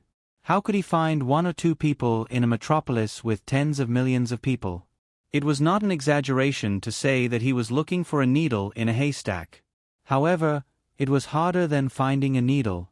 At least a needle would not walk on its own in the bottom of the sea, but the person Su Yun was looking for could. The reason why Wu Yuandong suddenly appeared in Shenzhen must be related to that person, and what that person did in Shenzhen for the Sonlian Society should be the key to the problem. However, Chin Wan-er did not mention anything about that person to Su Yun. Su Yun did not ask. He knew that if Chin Wan-er wanted to talk about it, she would naturally tell him. There must be a reason why she did not talk about it. Perhaps Chin Wan-er had become a mature police officer. She hoped that things could be solved by the police's own ability, instead of relying on Su Yun again and again. After all, Su Yun could not consider problems from the standpoint of the police all his life. Now, this matter involved Su Yun's friends. Naturally, Chin Wan-er would not say too much to Su Yun. Chin Wan-er had her own difficulties. Without any evidence, she would not talk nonsense. She could not tell Su Yun that his friend had something to do with the explosion of the biggest jewelry store in Shenzhen 3 years ago without any evidence. This would cause conflicts between her and Su Yun. Chin Wan-er had already made up her mind. She must solve the case of the jewelry store in Shenzhen. Even if Su Yun's friends were involved, she would not allow any criminals to go unpunished. That case had not only caused the loss of priceless jewelry, but more importantly, 12 lives had been lost in that case. Perhaps simply speaking, it was not enough to shake people's hearts. However, if one really saw the people around those who had lost their lives, after seeing their parents, wives, and children, there would be no one who would not hate them. There would be no one who would not want to bring those criminals to justice. Qin Wan-er was a police officer. She had the obligation to solve this matter with the power given to the police by the country. No one could influence her decision on this matter. When Su Yun stood up, Qin Wan-er made a decision. She could not rely on Su Yun. Because of Su Yun's initiative, she was worried that he would do something against his principles. A minute after Qin Wan-er left, she received a message from Su Yun. Wan-er, I am not a person who would go against my principles. Even if my friend is very important to me, if he has done something wrong, I will still make him bear the punishment he deserves. However, this matter might not be that simple. Be careful, the people from the Three Lotus Association are not to be trifled with. After Qin Wan-er read it, she smiled. She didn't reply to Su Yun, but her heart felt warm. Everyone had their own reasons for doing anything. Naturally, Wu Yuandong also had his own reasons for leaving without saying goodbye. He didn't want to implicate others with his unfinished business. That was why he left without saying goodbye and came to Shenzhen alone. Wu Yuandong was very clear that he had to be very careful with every step he took. It was already 10 p.m., and he had been avoiding the police's tracking and investigation for the entire day. Now, he could not find Qin Yi, who he had been secretly following. He knew that Qin Yi liked to drink, so he came to Shenzhong's Ba Street at this time. The gold and jewelry robbery 3 years ago was the final reason that forced him to leave the Three Lotus Association. It was because of that disagreement that he fell out with the hall master of the Crimson Gold Hall, Ji Feng. Ji Feng could be said to be above everyone in the Three Lotus Association. Other than the president and Miss, he was the third most powerful person. Although Wu Yuandong's position in the Three Lotus Association was quite high, he did not have any advantage over Ji Feng. Ji Feng only needed to fan the flames by the president's ear a few times, and Wu Yuandong was seen as a thorn in the president's side. As for what Ji Feng said, Wu Yuandong did not know. From then on, he knew that he no longer had a place in the Three Lotus Association. He could be framed at any time and be forced into a dangerous situation. The reason why Wu Yuandong was able to leave Taiwan was because of eldest Miss Compassion. Otherwise, he would have been beheaded long ago. This time, Ji Feng's most capable subordinate, Qin Yi, came to Shenzhen. It must be related to the gold and jewelry robbery 3 years ago. Wu Yuandong was very sure of this point. This news was told to him by the only brother he still trusted in the Three Lotus Association. Wu Yuandong was very clear that Ji Feng had always seen him as a thorn in his side. Especially after knowing that he was let go by Miss Mercy, he wanted to end his life with his own hands. Therefore, he should stay as far away from Ji Feng as possible. But in the end, he still resolutely made the decision to come to Shenzhen and cause trouble for himself. It was not for anyone else, but purely to repay Miss for saving his life that year. Wu Yuandong was very clear about what it meant if Ji Feng came to Shenzhen because of this matter again. It could be said that Ji Feng wanted to end the era of the president and start a new era of his own. Otherwise, he would not have arranged for people to appear in Shenzhen to search for that person. If Ji Feng really wanted to make a move, it meant that the president and Miss were in danger. Wu Yuandong was a person who knew how to be grateful. He remembered the kindness the president had shown him. Even after the president listened to Ji Feng's slander and wanted to kill him, he still felt grateful. Wu Yuandong was even more grateful to the young lady for saving his life. Ji Feng's subordinate, Qin Yi, came to Shenzhen to find that person and take back the firearms that belonged to them. The gold and jewelry robbery 3 years ago was also because of this matter. Wu Yuandong remembered very clearly that the president had arranged for him and Ji Feng to come to Shenzhen to do something. But after the matter was over, Ji Feng suggested a scary idea to him that night. Wu Yuandong's thoughts quickly drifted to that night 3 years ago. Yuandong, do you remember the Shenzhen jewelry store on the Bund Road? Ji Feng had acted like a close brother to Wu Yuandong at that time. Of course. Wu Yuandong smiled and said, Big brother Feng, what do you like inside? I'll give it to you. Ji Feng knew that Wu Yuandong was not joking with him, but what he wanted was not such a simple gift. I want everything inside. Do you want to give it to me? Big brother Feng, don't joke with me.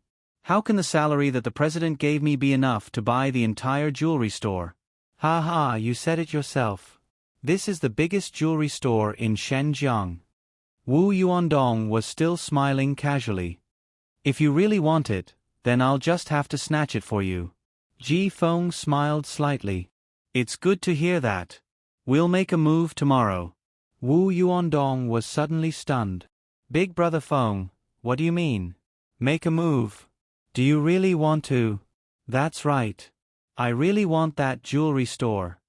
Ji Feng said lightly, Yuandong, didn't you just say that if I really want it, you'll help me snatch it?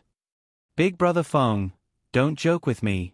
Wu Yuandong shook his head vigorously and said, This is the mainland. We'll definitely be scolded by the president if we cause such a big trouble.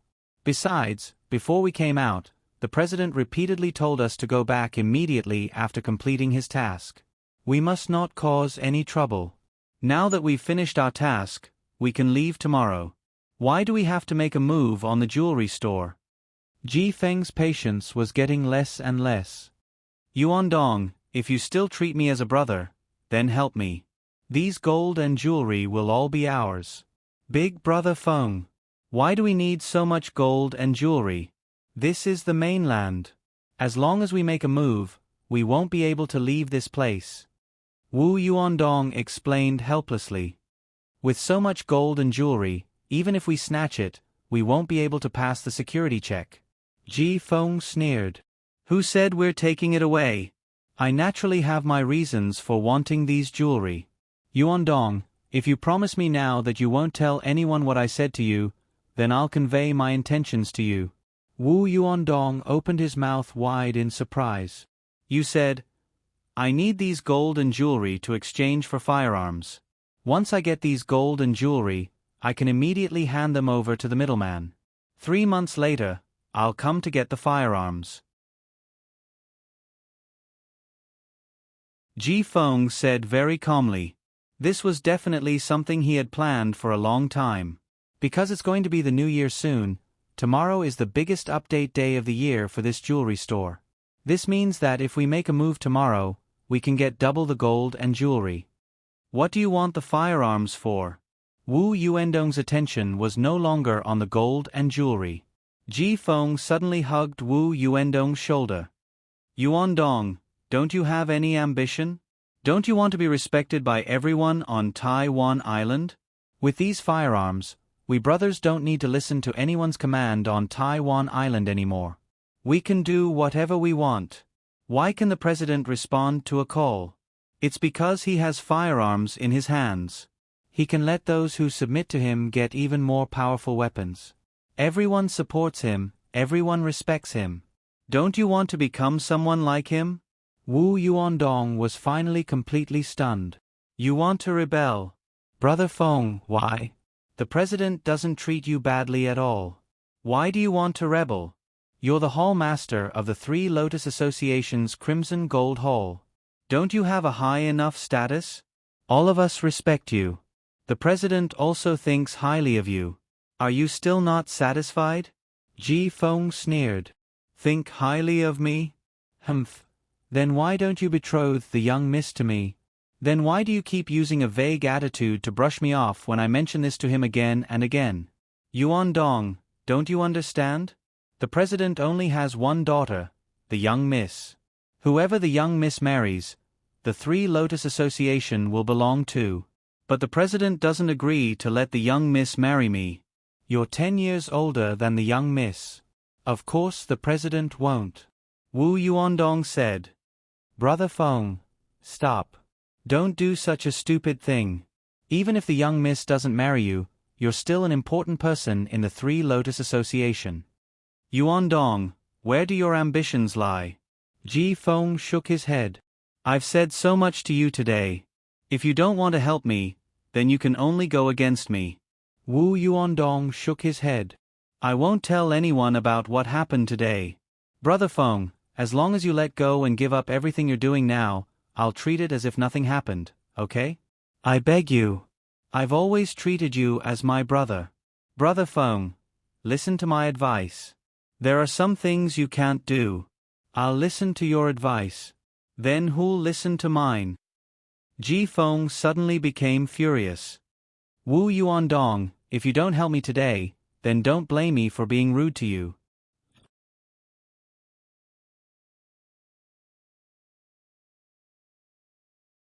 Chapter 645. Wu Yuandong really couldn't understand why Ji Feng would do such a thing. However, when he returned to Great Bend Island, everything changed. He didn't know what Ji Feng said to the president, but when Wu Yuandong returned to the Three Lotus Club, he was placed under house arrest by the president. For 3 whole months, he didn't see the president or Ji Feng.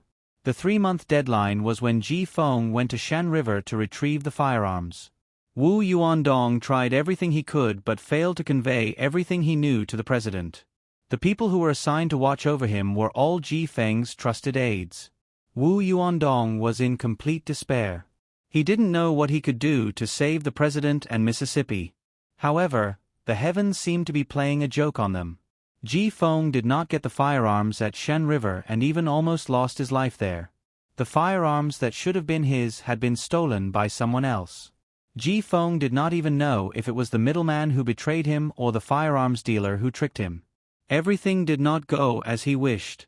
All of Ji Feng's plans died in his womb. He could not take over the president's position in the Three Lotus Association, nor could he win eldest Mrs. Hart as he wished. Ji Feng vented all of his anger on Wu Yuandong. He used this brother of his, who had always been loyal to him, as a punching bag. Under Ji Feng's instigation, the president decided to publicly punish Wu Yuandong. It was the Three Lotus Association's ultimate punishment, death. However, eldest Miss was kind and thought of a way to let Wu Yuandong go the day before the punishment.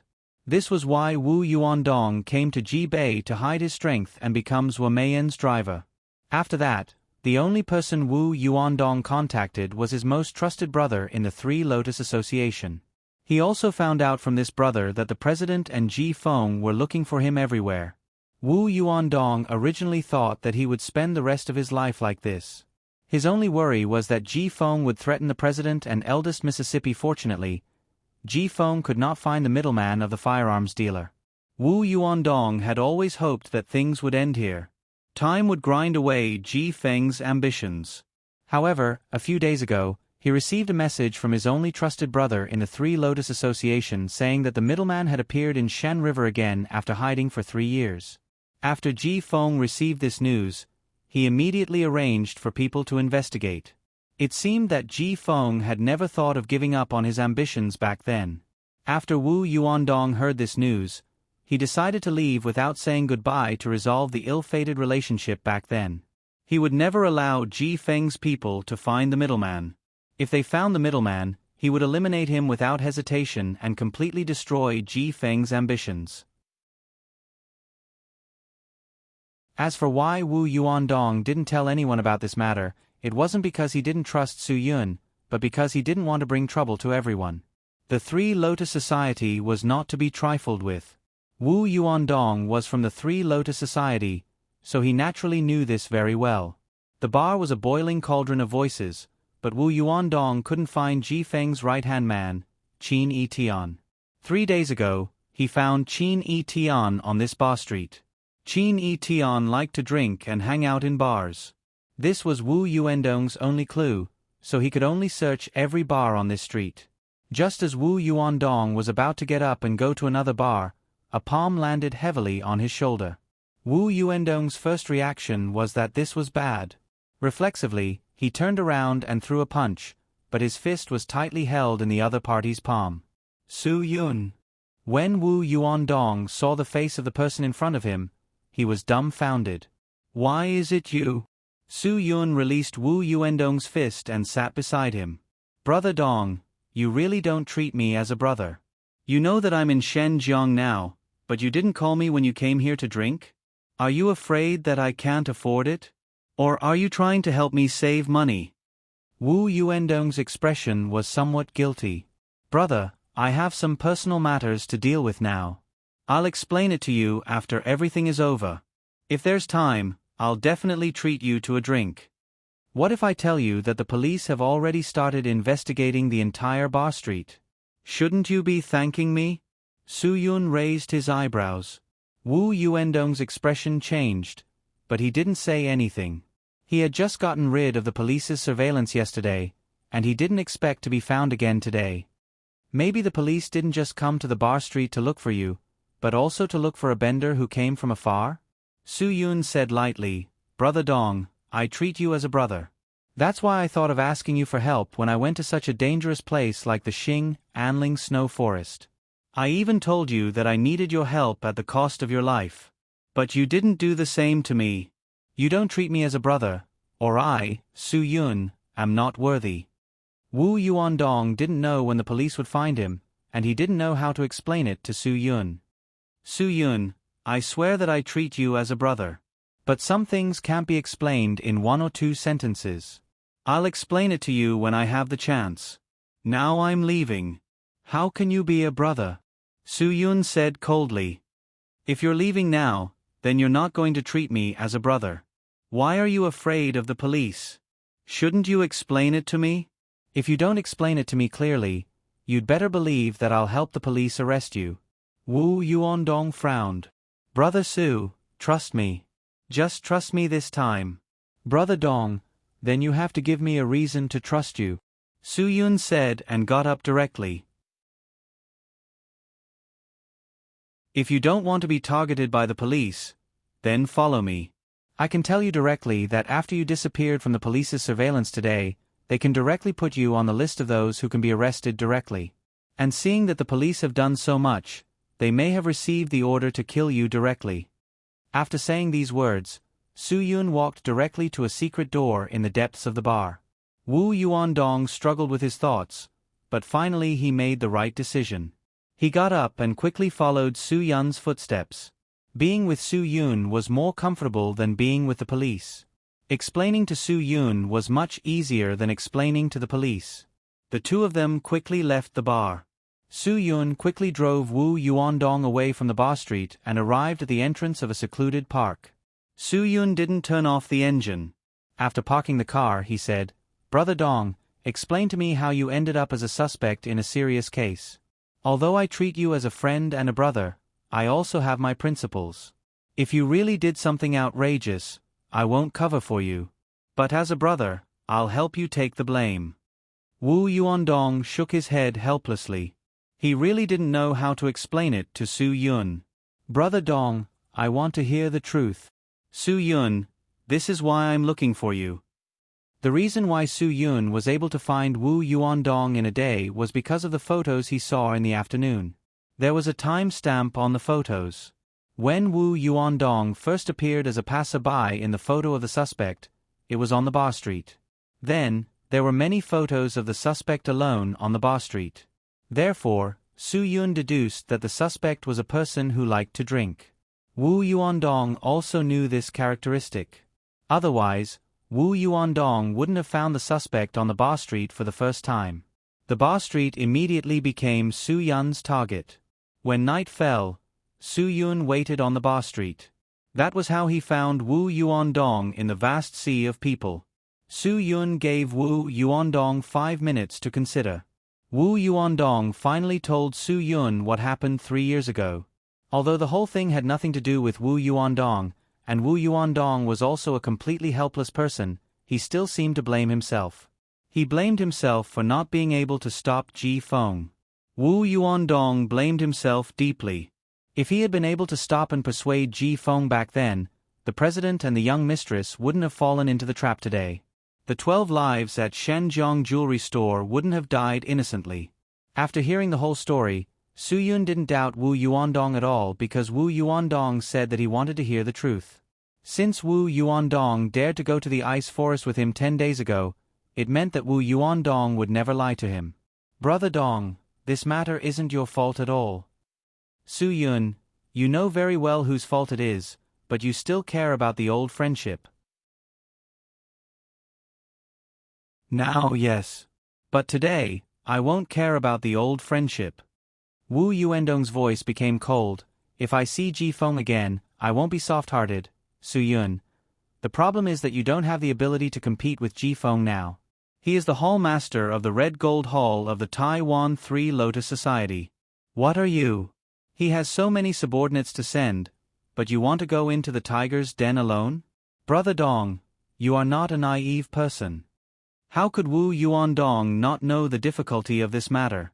But he had no other choice. Let me help you. Su Yun smiled faintly. I heard that the young miss of the Supreme Bent Three Lotus Association is a peerless beauty. I've long wanted to meet her. This might be an opportunity. Ha ha ha, Brother Dong, you don't have to feel burdened. I'm just helping a beauty. I don't want a peerless beauty to fall to the point of serving a sinister scum like Ji Feng. Wu Yuandong was stunned. After a long time, his eyes turned red. Brother Su Yun, I will always remember what I owe you. Brother Dong, are you saying that I'll always remember the favor I owe you in Xing and Mountain?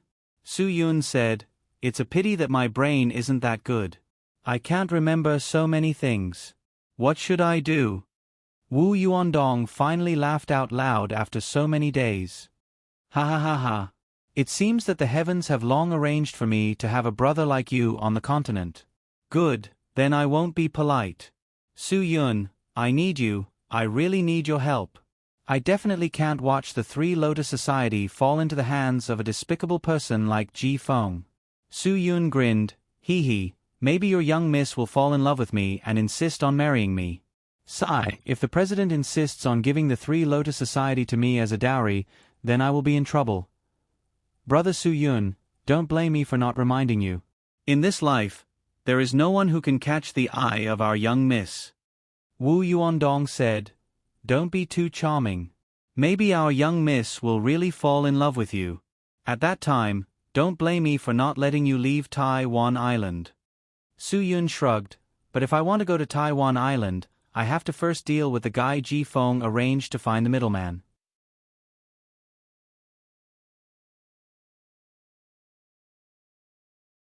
Chapter 646. Su Yun nodded. He finally knew why Wu Yuandong had been secretly following that person. After knowing all the facts, Su Yun felt much more relaxed. At least Wu Yuandong didn't disappoint him. Wu Yuandong indeed wasn't directly related to the gold and jewelry robbery 3 years ago. He didn't participate in that crime, so the police didn't have any evidence or reason to convict him. The police didn't have any evidence or reason, which was an indescribable relief for Su Yun. In this case, Su Yun didn't have to worry about not being able to explain himself in front of Qin Wan-er. Now, not only was Su Yun helping Wu Yuandong, but he also didn't go against justice, the law, or any principles. The initial apprehension in his heart was swept away. Although Su Yun had helped Wu Yuandong escape from the police's investigation circle, Wu Yuandong had completely lost track of Qin Yitian. If Qin Yitian met the middleman while Wu Yuandong couldn't track him, everything would be meaningless. Hence, at this moment, Wu Yuandong's mood was far from as relaxed as Su Yun's. To describe it in layman's terms, Wu Yuandong was like a man on fire who couldn't even find a cup of water to extinguish it.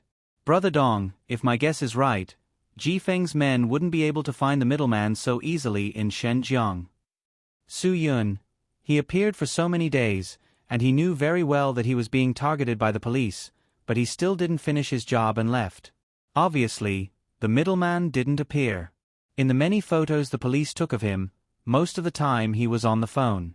Obviously, someone was behind this. You contacted the police? That Officer Qin? Wu Yuandong was stunned. If I didn't contact the police, I wouldn't even know that you were involved in this matter. Su Yun said, In every photo of that Qin Yitian, you're just a passerby. Even I can tell that there's something wrong with you, let alone the police who spend their days solving cases. Wu Yuandong shook his head helplessly. It seemed like changing his clothes was useless. Perhaps the police weren't the only ones who noticed him. Even the police noticed me. Maybe Qin Yitian noticed it too. It was because he sensed my existence that he kept delaying and refused to meet the middleman. Su Yun nodded. That explanation makes perfect sense. Every time Qin Tian has an appointment with the middleman of the arms dealer, he would sense your presence before he could make contact with the middleman. Then, he would call to cancel the appointment. He might have cancelled it because he sensed the presence of the police, Wu Yuandong said. That won't happen. If they're just there to have a chat and they don't have anything on them that the police can use as evidence, the police won't do anything.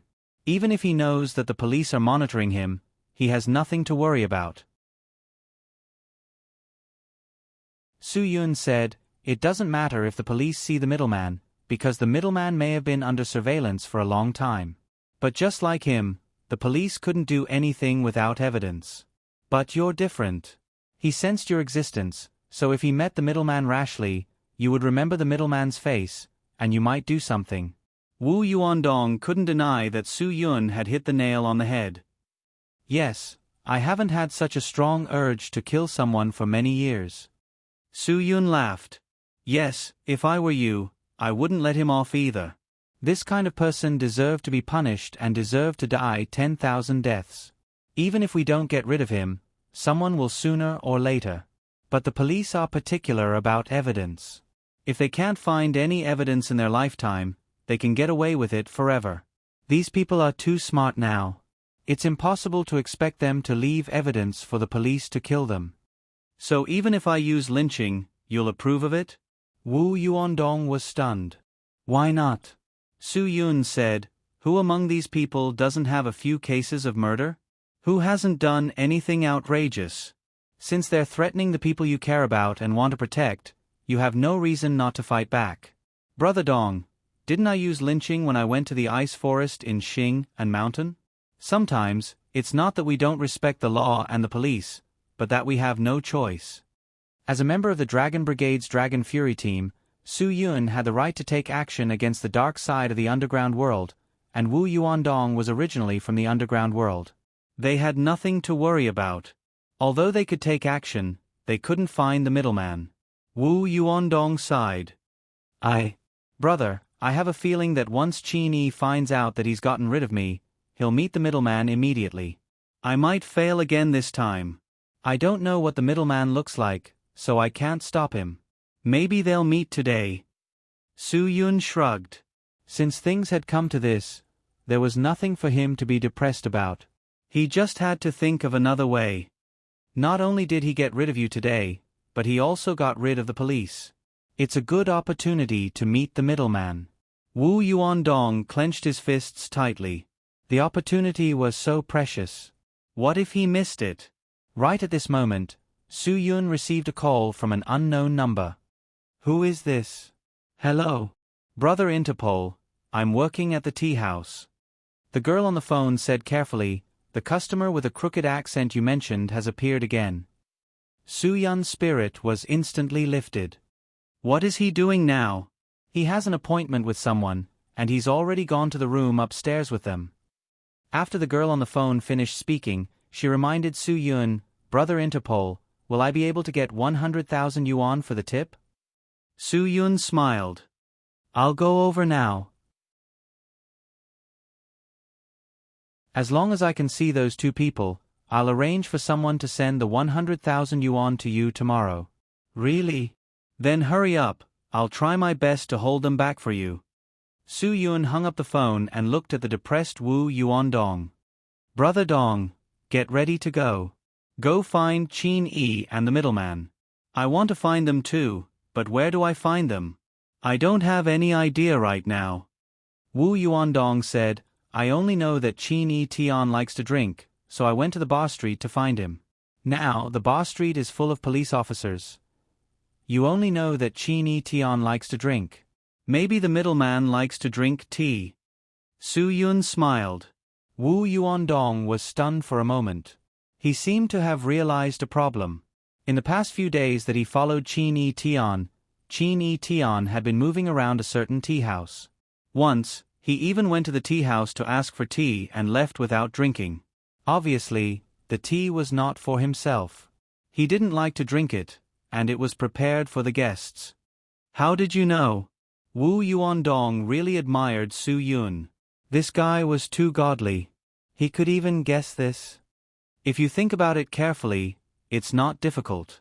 Su Yun smiled and pointed at his own head. Because I've seen all the police photos, and I've seen it as a bystander, so I know better than any of you. I have a temporary informant in the tea house. According to my speculation, Qin Yi Tian's accent should be very heavy, so I asked a waiter in the tea house to help me keep an eye on him.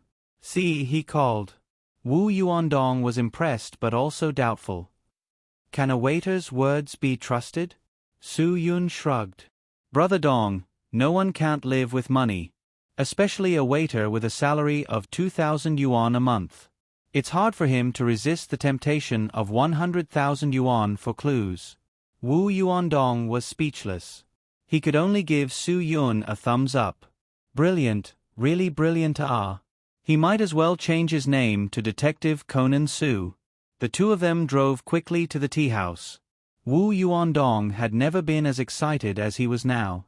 He finally had the chance to do what he wanted to do for so many years. He didn't know how to thank Su Yun. If it wasn't for Su Yun, he might have missed this one and only opportunity. Once Qin Yi Tian got the firearms from this middleman, Ji Feng's ambition would be ignited again. At that time, the president would be forced to abdicate, and Miss might be taken away. Then Wu Yuandong would be a sinner. If he couldn't even protect the people he was indebted to, how could he still have the face to live in this world? Faced with this opportunity, Wu Yuandong was prepared. Su Yun and Wu Yuandong just got out of the car and entered the tea house. The waiter that Su Yun contacted before quickly ran in front of Su Yun. Brother Interpol, they are in a single room upstairs. I'll bring you there. Bang! When the locked room door was kicked open, the two people in the room stood up nervously. Su Yun and Wu Yuandong walked into the room unhurriedly, making the two people in the room even more nervous, especially the one on the left. Qin Yi Tian, why? Don't you recognize me? Wu Yuandong looked at Qin Yi Tian, who had short hair, a scar on his chin, and was wearing a blue leather jacket. You should recognize me, right? If you don't, why did you hide from me for so many days? Brother Wu. Qin Yi Tian's expression was uncertain, and the change was obvious, but he still addressed him respectfully in the end. The person sitting on Qin Yi Tian's right had a head full of shiny blonde hair and rings all over his fingers. His mouth, ears, and nose had all sorts of shiny studs. He wore a pair of patched-up beggar's jeans and a black leather jacket that was as small as a bra. This chap was definitely a punk among punks, the non-mainstream among the non-mainstream. Su Yun was a little surprised. This guy in front of him? He was the middleman of the firearms dealer? Wasn't he a little too immature? Qin Yi Tian, what the F***ck is going on? That punk middleman suddenly became angry and smashed the teacup. Are you trying to play some tricks with me? Let me tell you, this is the mainland. It's not that you're too gay. Even if your brother Ji Feng is here, he wouldn't dare to play any tricks with me. Are you here to talk about firearms or not? Qin Yi Tian didn't expect Wu Yuandong to bring a stranger in. He was also furious. This has nothing to do with me. If they want to find trouble, what can I do? Since you're so awesome in the mainland, help me deal with them. This is the person that brother Ji Feng wanted to get rid of. After speaking, Qin Yi Tian pointed at Wu Yuandong. Wu Yuandong sneered. Qin Yi Tian, even if Ji Feng wants to kill me, you have no right to speak in front of me. Brother Wu, I've already given you face. The hall master of the Three Lotus Association's Clearwater Hall has already changed. You better not be ungrateful. If you leave now, I can promise you that I won't tell brother Ji Feng about you in Shenzhen.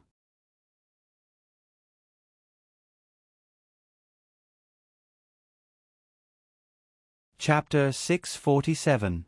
The blonde-haired punk was enraged when he heard this. Do you guys really think nothing of the mainland? I'm the local tyrant here. Su Yun originally didn't want to make a move. After all, Wu Yuandong and Ji Feng were hallmasters of the same level in the Three Lotus Group. Qin Yi Tian was also Ji Feng's subordinate, and after seeing Wu Yuandong, he respectfully called him Big Brother.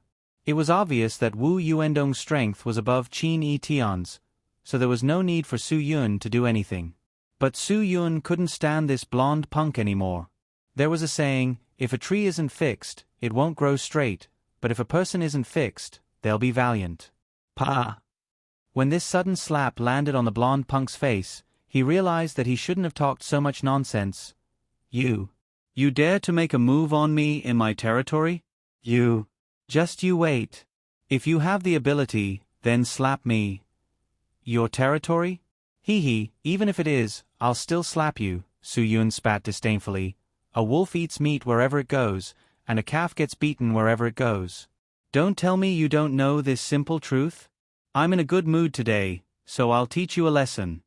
The blonde punk was suppressed by Su Yun's aura, and his mind was in chaos. Who the hell are you? I've been in Shenzhen for so many years. Who doesn't know my nickname, Mad Dog? Do you know the consequences of offending me? Su Yun waved his hand and slapped him again. The sound of the slap was earth-shattering, and the blonde punk who called himself Mad Dog saw stars. I've seen many mad dogs, but most of them eat shit on the streets. This is the first time I've seen a mad dog drinking tea in a tea house. Seeing that the middleman of the arms dealer was being slapped, Qin Yi Tian obviously wanted to help. If you want to make a move, then measure your own strength first. Do you think you can win against someone who even I don't dare to touch? Wu Yuandong's words dispelled Qin Yi's impulse to make a move on Su Yun. Thinking about it, it was true. If Qin Yi didn't have some skills, Wu Yuandong wouldn't have brought him here to help. Qin Yi took 2 deep breaths. Big brother Wu, I did everything because Big brother Feng asked me to. If there's anything, you can talk to him. I'm just an errand boy. It's useless even if you look for me. I don't know anything. If you don't know anything, then tell me, why did he ask you to run this errand? Wu Yuandong sneered. He can't just ask you to treat this mad dog to a cup of tea, right? Qin Yi wasn't willing to say anything. His expression told Su Yun and Wu Yuandong that he didn't dare to say anything. He was worried about the consequences. Ji Feng's punishment might be even more severe for him. Although Qin Yi Tian didn't want to talk about it, Mad Dog had no intention of keeping his mouth shut. They're asking me for weapons from 3 years ago. The two of you better let me go. Even the people from the Three Lotus Association are looking for me to contact the military munitions. You should know that I'm not someone you can afford to offend, right? I'll give you one chance. Let me go right now, and I'll let bygones be bygones. Where are the weapons? Where are the things from 3 years ago? Qin Yi Tian glared at him. Mad Dog, Big Brother Feng said that he'll give you 3 days to tell him where the things are. I've already paid you the consultation fee. What else do you want? Before Mad Dog could speak, Su Yun stepped forward and grabbed him by the neck. He quickly rummaged through his pockets and found a brand new check. It was 200,000. Su Yun shook his head and put the check in his pocket. Someone who can earn 200,000? Do you think he's some big shot? Him. And he's connected to the Military Munitions Association? A middleman? Ha ha ha, even an idiot can see that this guy is just an errand boy. He's not the real middleman. Wu Yuandong also believed that as the real middleman, there was no way he could make any deals with Ji Feng. After all, he had stolen Ji Feng's weapons. Ji Feng wanted to kill him right now. Yellow Dog, do you know that? You're just a scapegoat. Your boss wants you to trade your life for 200,000. You don't even have the chance to spend it. Su Yun said helplessly. And you're acting like an idiot. Do you think the real big shot is as tasteless as you? If I were an overseas military munitions association and saw a knockoff like you talking business with me, I'd definitely shoot you. Mad Dog was speechless. After his identity was completely exposed, he could only make a final struggle. I'm telling you, you better not mess with me. Slap. Su Yun wouldn't give him a chance to continue acting. He slapped him hard and knocked him unconscious. His head hit the ground and he fell flat on his face. Su Yun shook his head helplessly. I've told you before. If you're a coward, you'll get beaten up wherever you go. You still don't keep a low profile. Wu Yuandong's gaze became sharper. Who is the real middleman? Where is he? I really don't know, Big Brother Wu. Everything I did here was arranged by Big Brother Feng. The contact person's phone number was also arranged by Big Brother Feng. I'm just here to run errands. I don't know why the other party found such a fool to meet me. Su Yun was speechless. You don't even know? Ji Feng still has the nerve to arrange for you to come out and do things? The other party is obviously playing with you. They couldn't find the weapons for 3 years and now you want them just because you want them? Is that possible? They've already swallowed what they should and shouldn't, and now you want to play with them. Why wouldn't they do it? Tell your Big Brother Feng, you've been played. Idiot. What do you mean? Qin Etienne's head buzzed. You mean, they didn't plan to give us the weapons 3 years ago, and now that we've found them, they're still going to play with us? Of course. Otherwise, why wouldn't they arrange for a proper person? Su Yun was too lazy to explain anything to him and said to Wu Yuandong, Big Brother Dong, the police can't find any evidence for this matter. Why don't we settle it ourselves? Wu Yuandong nodded. That's what I thought. The two of them looked at each other and smiled. Su Yun got up first and left the room, then went downstairs. The waitress had been waiting for Su Yun and Su Yun's movements. When she saw Su Yun come out alone, she was a little surprised. But soon, Su Yun's actions made her forget all her doubts. This 200,000 is for the clue fee. Originally, it was agreed that it was 100,000, but I didn't expect you to let us catch 2 bad guys.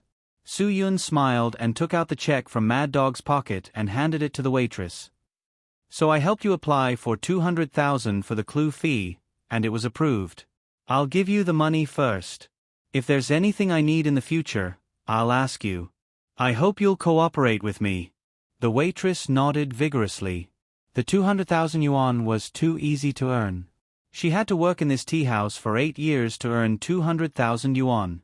But she could get such a high check just by providing a clue. It was really high risk, high reward. Your salary must be very high as Interpol, right? It's not that high. I'm just making a living. Su Yun didn't waste any more time. He walked out of the tea house, looked up at the window on the 2nd floor, and adjusted the car's position. 10 seconds later, the unconscious Mad Dog was thrown down from the 2nd floor. Qin Etienne and Wu Yuandong jumped down from the 2nd floor. Wu Yuandong quickly threw Mad Dog into the trunk of the car, then dragged Qin Etienne into the car. Su Yun stepped on the accelerator and went straight to the far end of the Shenjiang River. Qin Etienne looked around and saw that his surroundings were becoming less and less prosperous.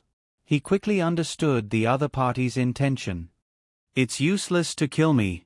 You won't get any benefits from killing me. But there's no point in you living, Su Yun said. Why should we keep you alive? Do you want to cause trouble for us? Qin Etienne finally realized the seriousness of the matter. If he was useful and knew something, perhaps he wouldn't have died so early. You're not really going to do anything to me, right? Big Brother Wu, I know you won't kill the innocent. Everything was ordered by Big Brother Feng. It has nothing to do with me. I can't do anything, you know that. You were one of the people involved in the jewelry and gold robbery 3 years ago. Wu Yuandong said indifferently, it was because of Ji Feng's absurd plan and your obedience that 12 innocent lives were lost.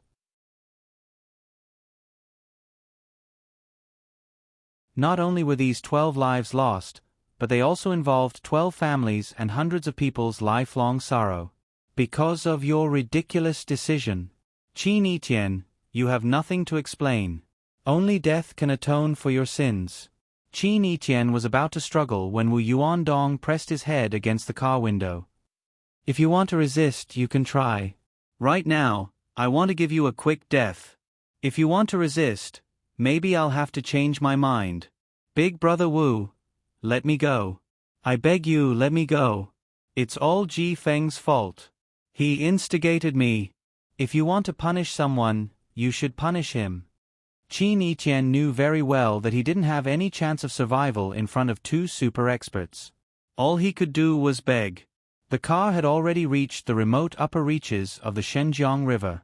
Su Yun found a place to park the car, and Wu Yuandong unceremoniously kicked Qin Yiqian out of the car.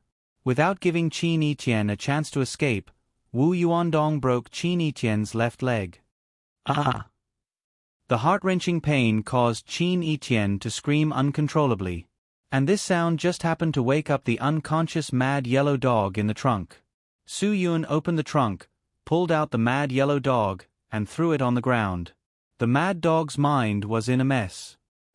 He shook his head hard to recall what had happened, but he had no idea why he had been brought to a place suitable for murder. Mad dog, if I have any questions for you in a moment, I hope you can answer truthfully.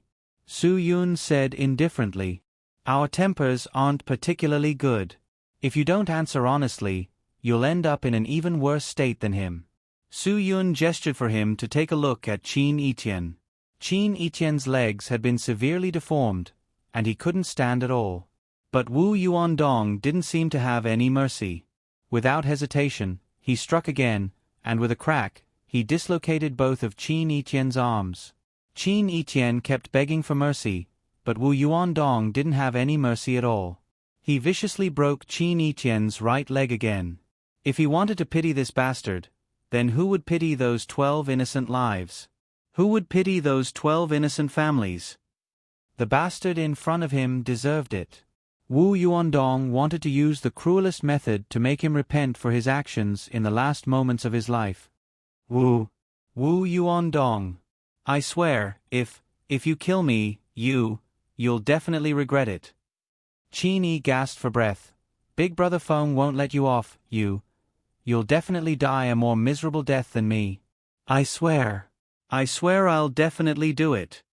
Wu Yuandong laughed coldly as he picked up the crippled Qin Yiqian and walked towards the river. Your swearing is useless now, but I can swear that you'll spend the last few minutes of your life in this ice-cold river. I know you have heroin on you, and after your body is found by the police, they'll think you've overdosed and drowned yourself in the river.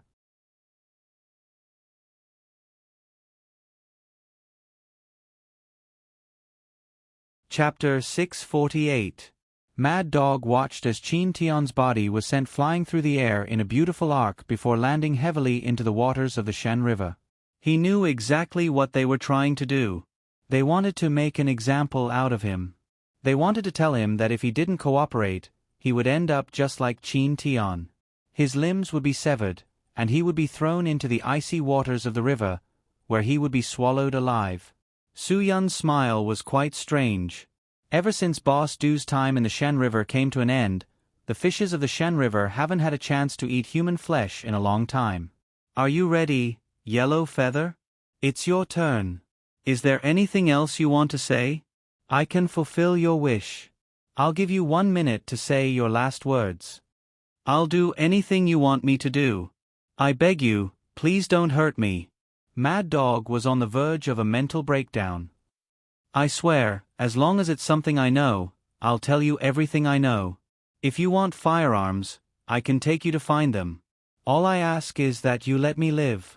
If I die, you won't be able to find any more arms. Wu Yuandong walked over to Mad Dog. Do you really think we care about the arms you swallowed up? What I want is the person who made Ji Feng plan the gold and jewelry robbery. I want an explanation for those 12 innocent lives. Do you understand? Yes. Mad Dog said hurriedly. I understand everything you say. Big Brother, I beg you, please let me go. I'll promise you anything. I won't go back on my word. I'll take you to the person you're looking for. Trust me, I wouldn't dare lie to you. From now on, I'm one of you. I'll do whatever you want me to do.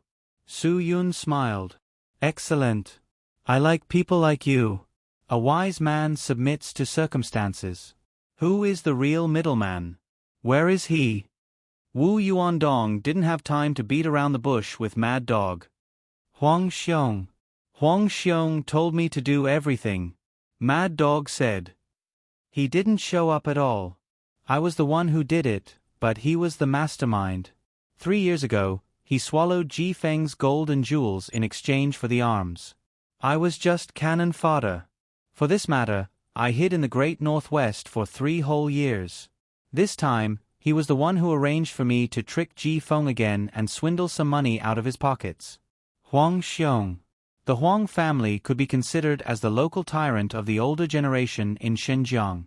The 30-year-old Huang Xiong used the connections left behind by his ancestors to rise to power in a short period of time. He single-handedly controlled most of the arms trade in Huadong. However, he never showed his face directly. Everything was done in secret. Because he was also a well-known person on the National Police's wanted list. It was not easy for foreign arms dealers to do business in Huaxia, but with Huang Xiong as the middleman, it was much easier.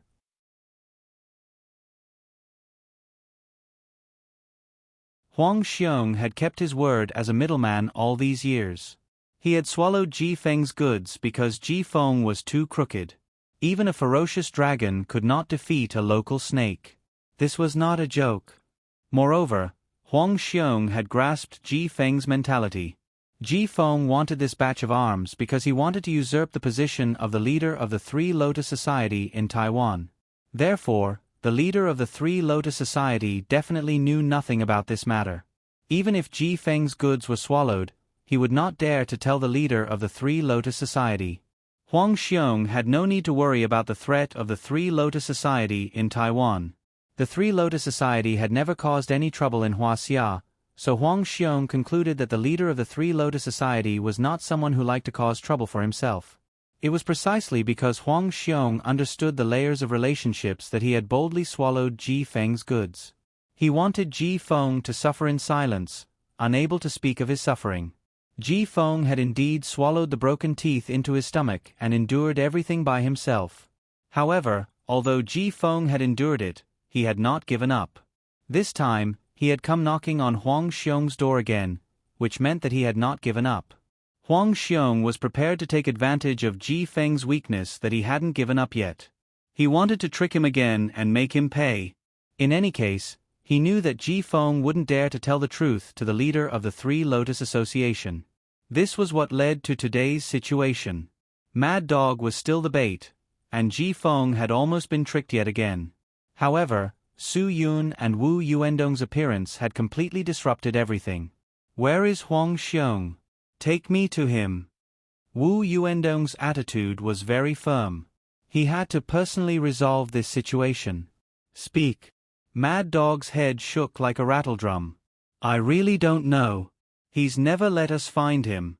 If he wants to find me, he'll find me. I think you really do want to die. Wu Yuandong stepped forward and grabbed Mad Dog by the collar. Speak. I wouldn't dare lie to you. Mad Dog's face was filled with pain and pity. I really don't want to die. I really don't know. There's nothing I can do. Su Yun whistled. Big Brother Dong, if he doesn't know, then let's not make things difficult for him. Asking too many questions is pointless. Although Wu Yuandong was very reluctant, he still released Mad Dog. He didn't understand why Su Yun had stopped him. Little yellow feather. Su Yun smiled. Mad Dog looked at Su Yun with gratitude. Big brother, tell me. What other questions do you have? As long as I know the answer, I definitely won't lie to you. I swear, I really don't know where Huang Xiong is. If I know where Huang Xiong is and I don't tell you, I'll be run over and killed by a car as soon as I go home. I know you're not lying. Su Yun nodded, then said impatiently, You don't have to repeat yourself over and over again.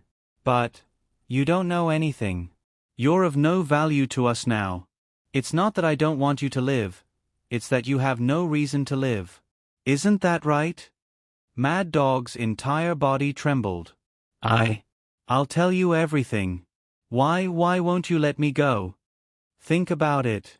Give yourself a reason to live. If you're still of value to us, we won't kill you. But if you're not... Su Yun dragged his voice.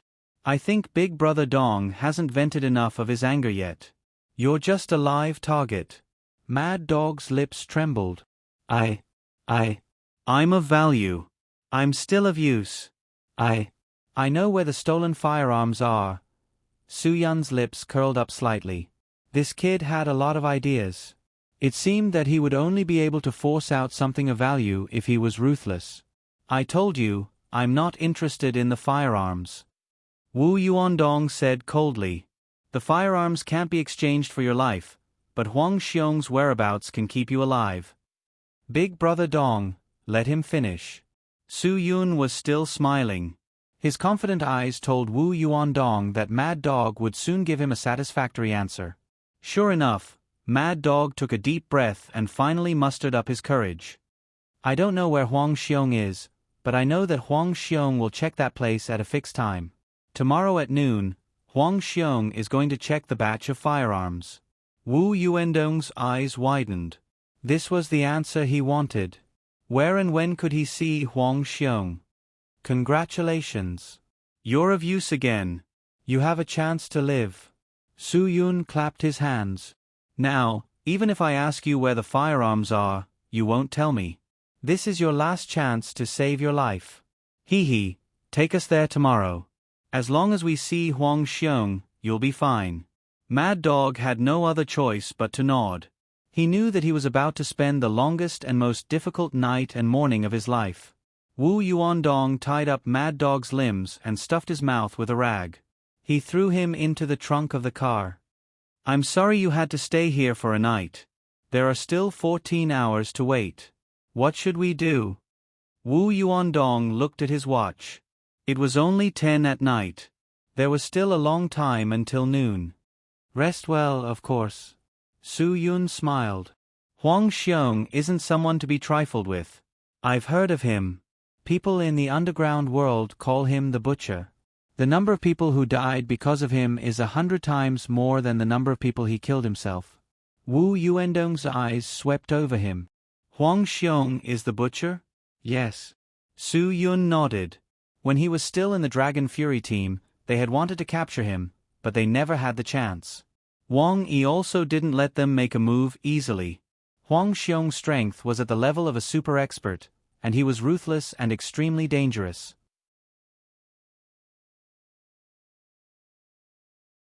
Who would have thought that the person they didn't have the chance to capture when they were in the Dragon Fury team was now in front of Su Yun? Su Yun naturally wouldn't let go of this opportunity. I really didn't expect. No wonder he dared to mess with Ji Feng. Even if Ji Feng brought people here, he probably wouldn't care. Wu Yuandong said, in Shenzhen, he's a local snake. He really has nothing to fear. Let's go back to the hotel and have a good rest. Tomorrow's matter will naturally be solved. Don't think too much. Su Yun patted Wu Yuandong's shoulder. Relax. Wu Yuandong hesitated. Back to the hotel? You mean go to Xingkai? Of course. Su Yun, if not Xingkai, where else can we go? At least because of Qin Wan the police won't go to Xingkai to investigate. If we go somewhere else, won't you be targeted by the police again? Wu Yuandong smiled and shook his head. It seems that Xingkai is the safest place. Aha. Su Yun nodded. After returning to the hotel, the two of them didn't talk about what happened today. Ruan Qingxuang and the others were still very warm towards Wu Yuandong, which made Wu Yuandong feel a little embarrassed. They definitely expressed that they were at home. Because of Wu Yuandong's arrival, Ruan Qingxuang didn't have time to ask Su Yun where he went the whole day yesterday. Of course, she also didn't have the chance to share a room with Su Yun at night. Because for safety reasons, Su Yun slept in the same room as Wu Yuandong. He only said that he had some things to discuss with Wu Yuandong and that it would be more convenient to share a room. Ruan Qingxuang didn't ask any more questions. In the dead of night, Wu Yuandong couldn't fall asleep. The things that had troubled him for so many years, he should put an end to them. He wanted to expose Ji Feng's conspiracy and let the president and Miss truly realize what kind of person Ji Feng was. He wanted Ji Feng to regret it. It wasn't that Wu Yuandong hadn't given Ji Feng a chance to turn over a new leaf. He had endured for the past 3 years because he hoped that Ji Feng would put away his ambitions and turn over a new leaf. However, Ji Feng's performance had truly disappointed him. He had already lost his confidence and patience with Ji Feng. "Brother Dong, you're thinking too much. You won't have enough energy tomorrow," Su Yun said lightly. "Only with enough sleep can you handle it with ease tomorrow." "Brother, thank you." Wu Yuandong only felt gratitude towards Su Yun. Su Yun helped him regardless of the danger and trouble. This feeling made him re-establish his trust in people. Back then, his trust was destroyed by Ji Feng. He didn't expect that he would be able to find this trust again one day.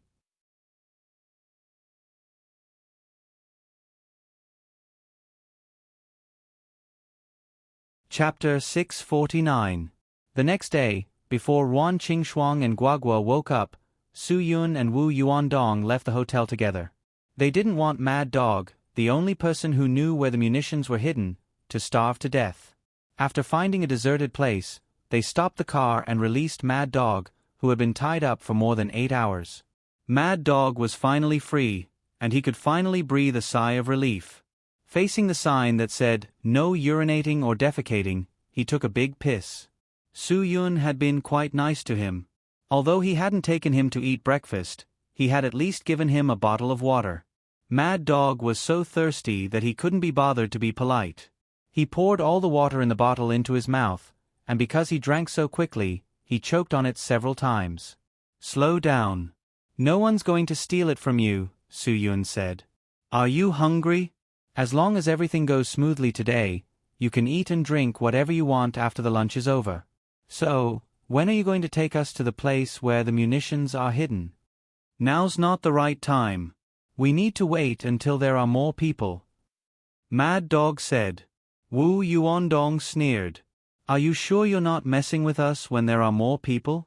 If there are more people, we'll have a lot of trouble doing things." "Mad Dog, I'm warning you. Don't try anything funny. I don't like to joke around.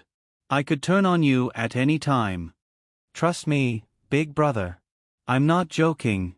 We really need to wait until there are more people. That way, we won't attract attention," Mad Dog said. "That's why Huang Xiong wants to go at noon. We have to wait until 11 at the earliest. If there aren't enough people, we'll be too obvious." Wu Yuandong didn't understand.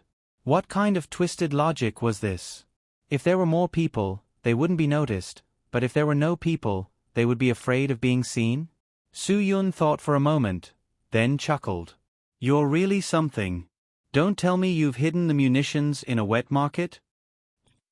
The Mad Dog's Adam's apple bobbed up and down as he swallowed. His eyes almost popped out of their sockets. Su Yun had actually guessed it. Just by looking at his expression, Su Yun and Wu Yuandong knew that the answer was correct.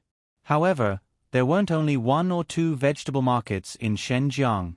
There were many of them, and each vegetable market was so big.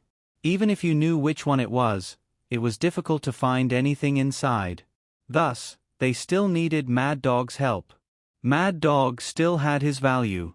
Mad Dog understood this as well, and so there was no harm in admitting it. "Big bro, I really have to hand it to you. You're like a modern Zhuge. To be honest, I want to work for you. Can you take me in?" Flattery is meaningless to me. Su Yun was too lazy to pay attention to him. At 11 o'clock, they had to wait until the market was crowded. Although these few hours were very long, they finally got through it. Finally, Su Yun and Wu Yuandong, under Mad Dog's guidance, arrived at the dirtiest and messiest vegetable market in Shenzhen. This was the market with the worst environment in Shenzhen, but because of the cheap prices, there were still a lot of low-level residents who lived in the big city gathered here. Not everyone in Shenzhen could afford to drink a bottle of Lafite that cost 20,000 yuan. There were also a considerable number of people who would argue with the small vendors in the market over the small change of the price. Su Yun and Wu Yuandong walked in front of Mad Dog to prevent him from escaping. They walked into the noisy market, and after countless twists and turns, Mad Dog finally led them to a room where cabbages were stored. He turned over a pile of cabbages, and a secret door appeared. Mad Dog walked in and said, "We're here. This is it.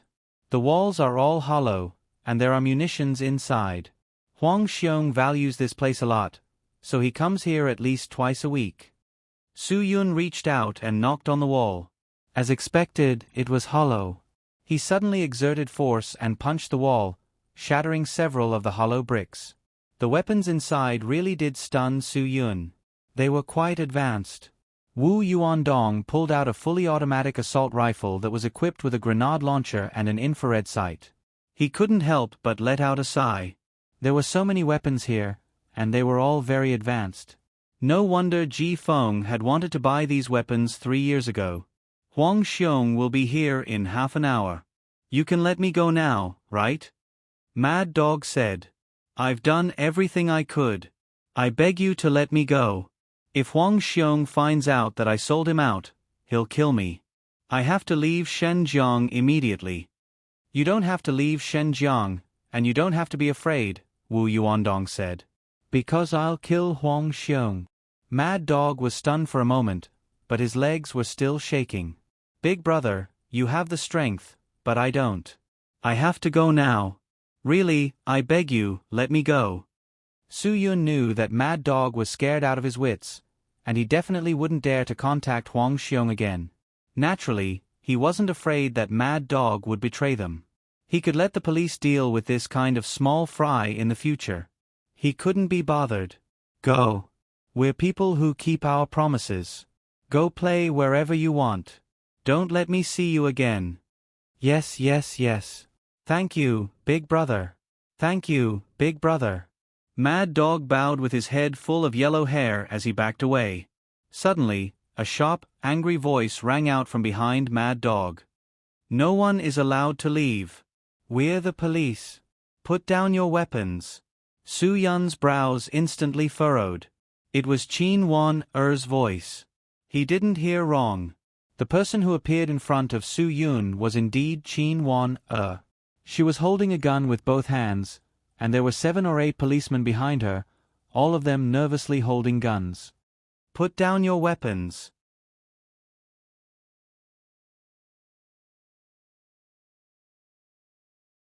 There is not much time left.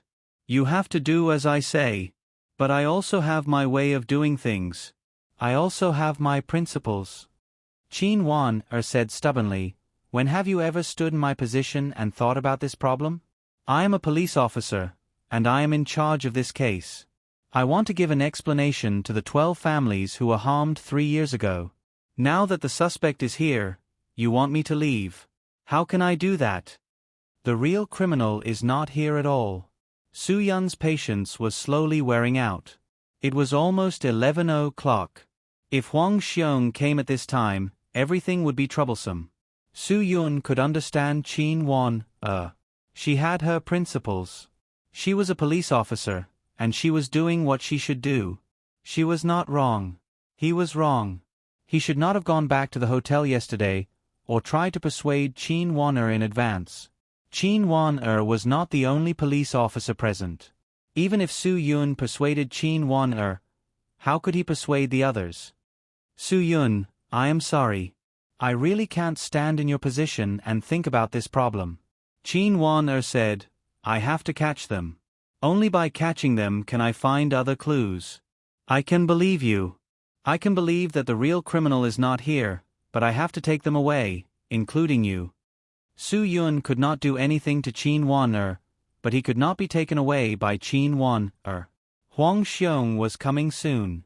This was the best chance for them to catch him. However, Qin Wan-er and the police were in the way at this moment, but it was not their fault. No one was at fault. I beg you to let me go. I don't know anything. I really don't know anything. The Mad Dog could not stand it anymore. There were only 10 minutes to 11 o'clock. Huang Xiong would be here soon. If Huang Xiong knew that he was the one who brought them here, he would be dead. The police officer behind Qin Wan-er kicked the Mad Dog to the ground and said, Shut up. The scene was in a deadlock. No one was willing to back down. Qin Wan-er was waiting for Su Yun and Wu Yuandong to give up resisting. She did not want things to be more troublesome than now. She did not want to catch Su Yun by herself.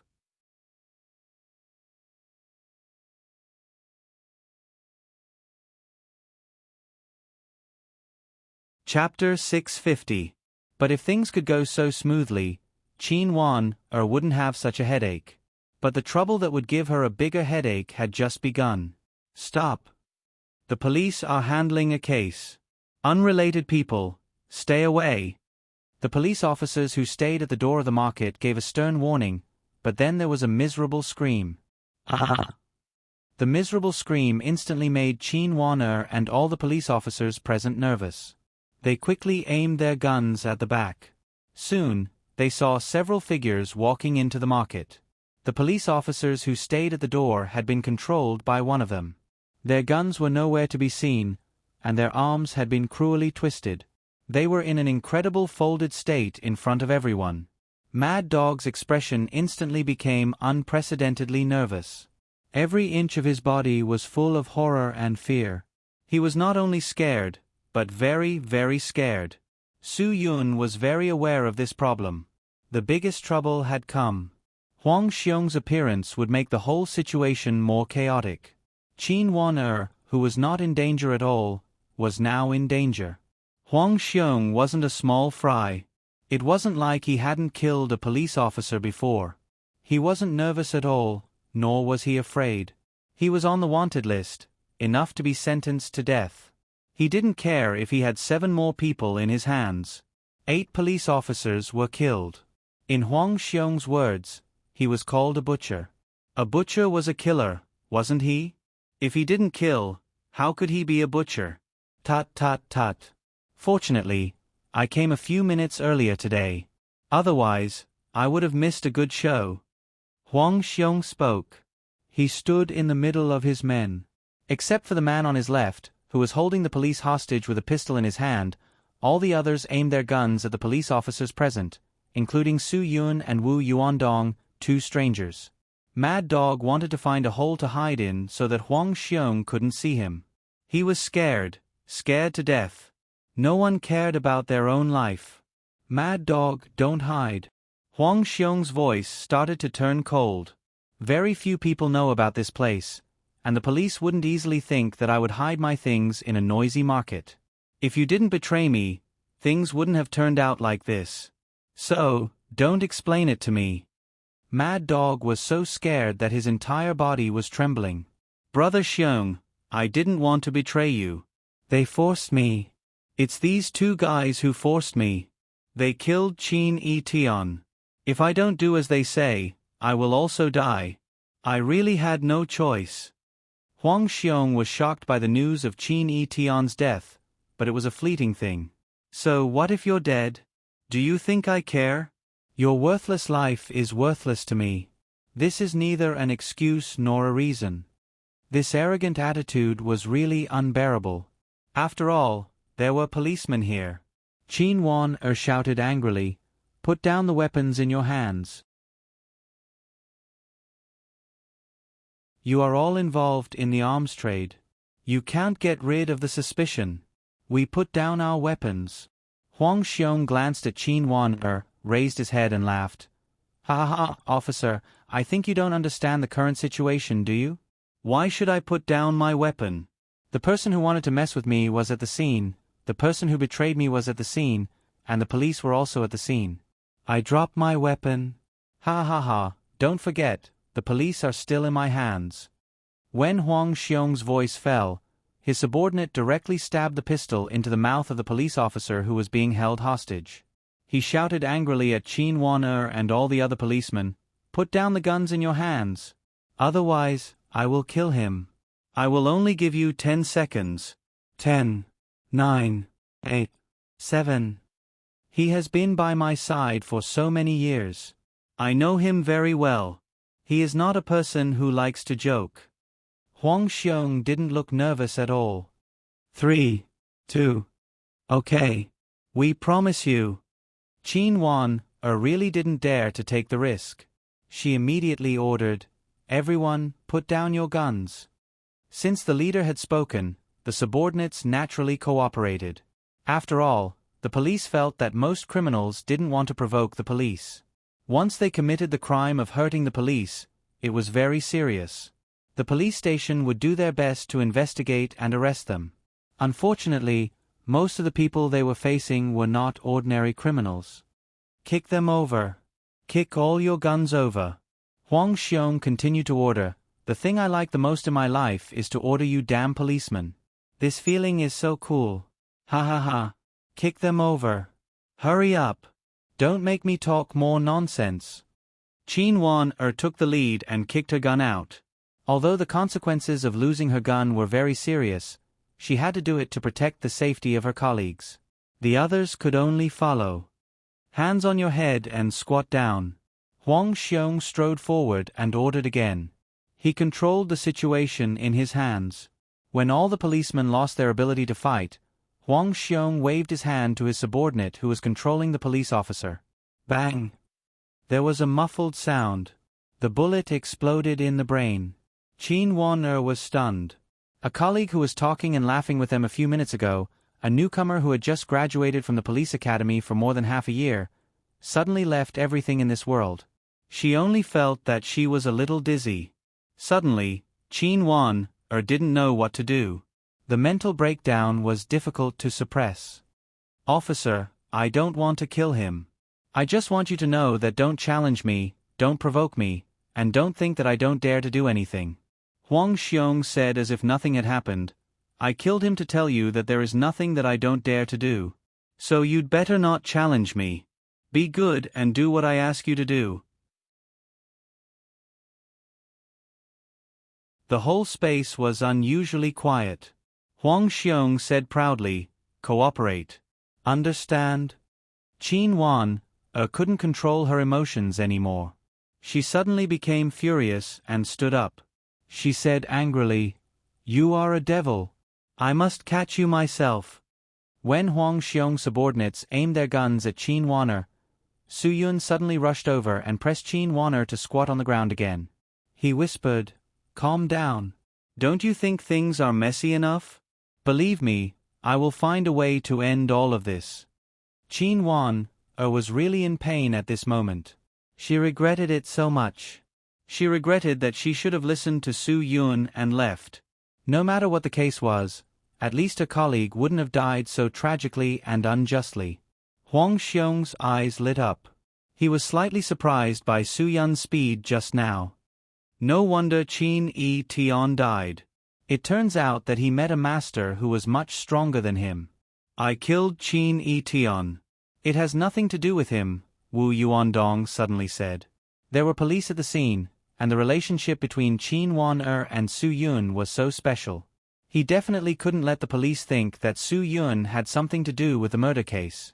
At most, he wouldn't come to the mainland in the future. Moreover, he was the one who left Qin Yi Tian behind.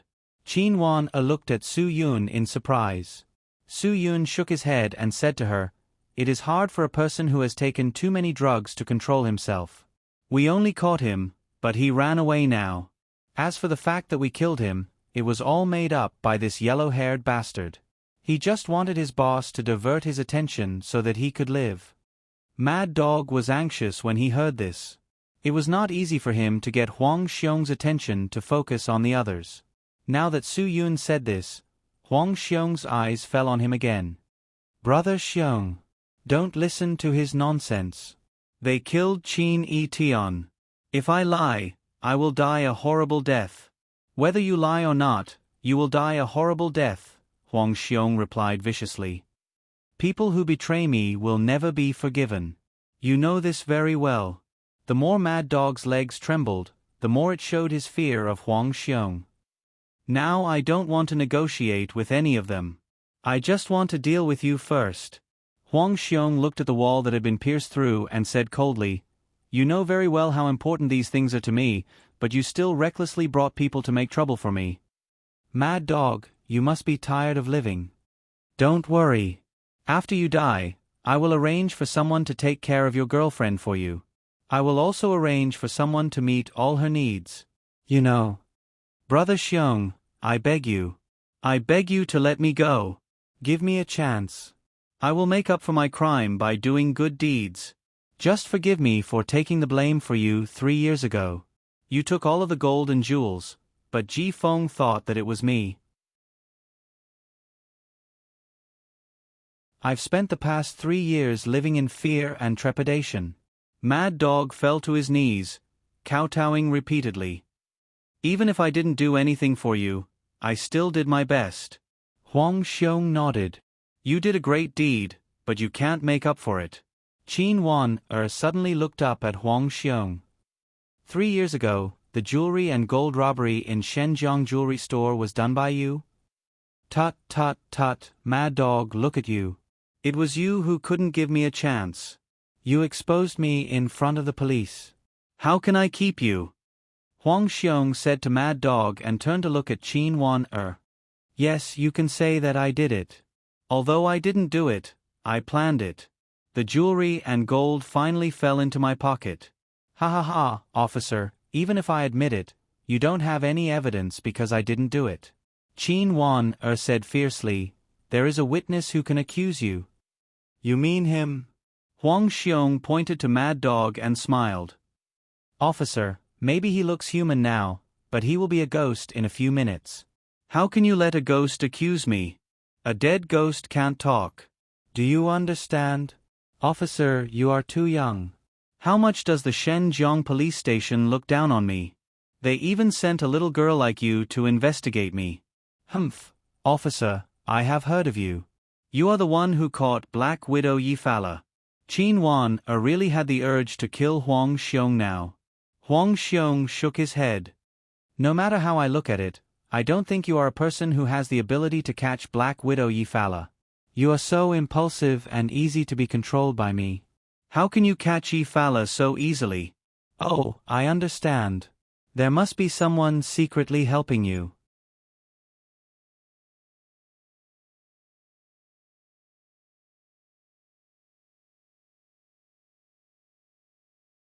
Chapter 651. Huang Xiong had a very strong sense of danger. He could tell who was the biggest threat to him among all the people present. Obviously, it had to be Su Yun. Even though this was the first time Huang Xiong had seen Su Yun, he could still tell that Su Yun was a great threat to him. Actually, I'm the one you should kill, Wu Yuandong said. I forced Mad Dog to bring me here. 3 years ago, I was the one who didn't agree with Ji Feng robbing the jewelry and gold. Now, I'm the one who wants to kill you and stop Ji Feng from robbing you. Fine. Since you've given me so many reasons to kill you, I have no reason to refuse. Then I have no reason to refuse you. Huang Xiong sneered, but now is not the time to kill you. If I don't get rid of the biggest threat in my heart, I won't be in the mood to play with you. You do deserve to die, but I don't need to do it myself. I just need to send you to Ji Feng and tell him that you were the one who stole the firearms 3 years ago.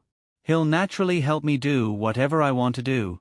At the moment when Huang Xiong's attention was distracted, Mad Dog did something that no one expected. He suddenly stood up and pushed a squatting police officer towards Huang Xiong. While everyone was still in shock, Mad Dog acted out a real-life version of a desperate dog jumping over a wall.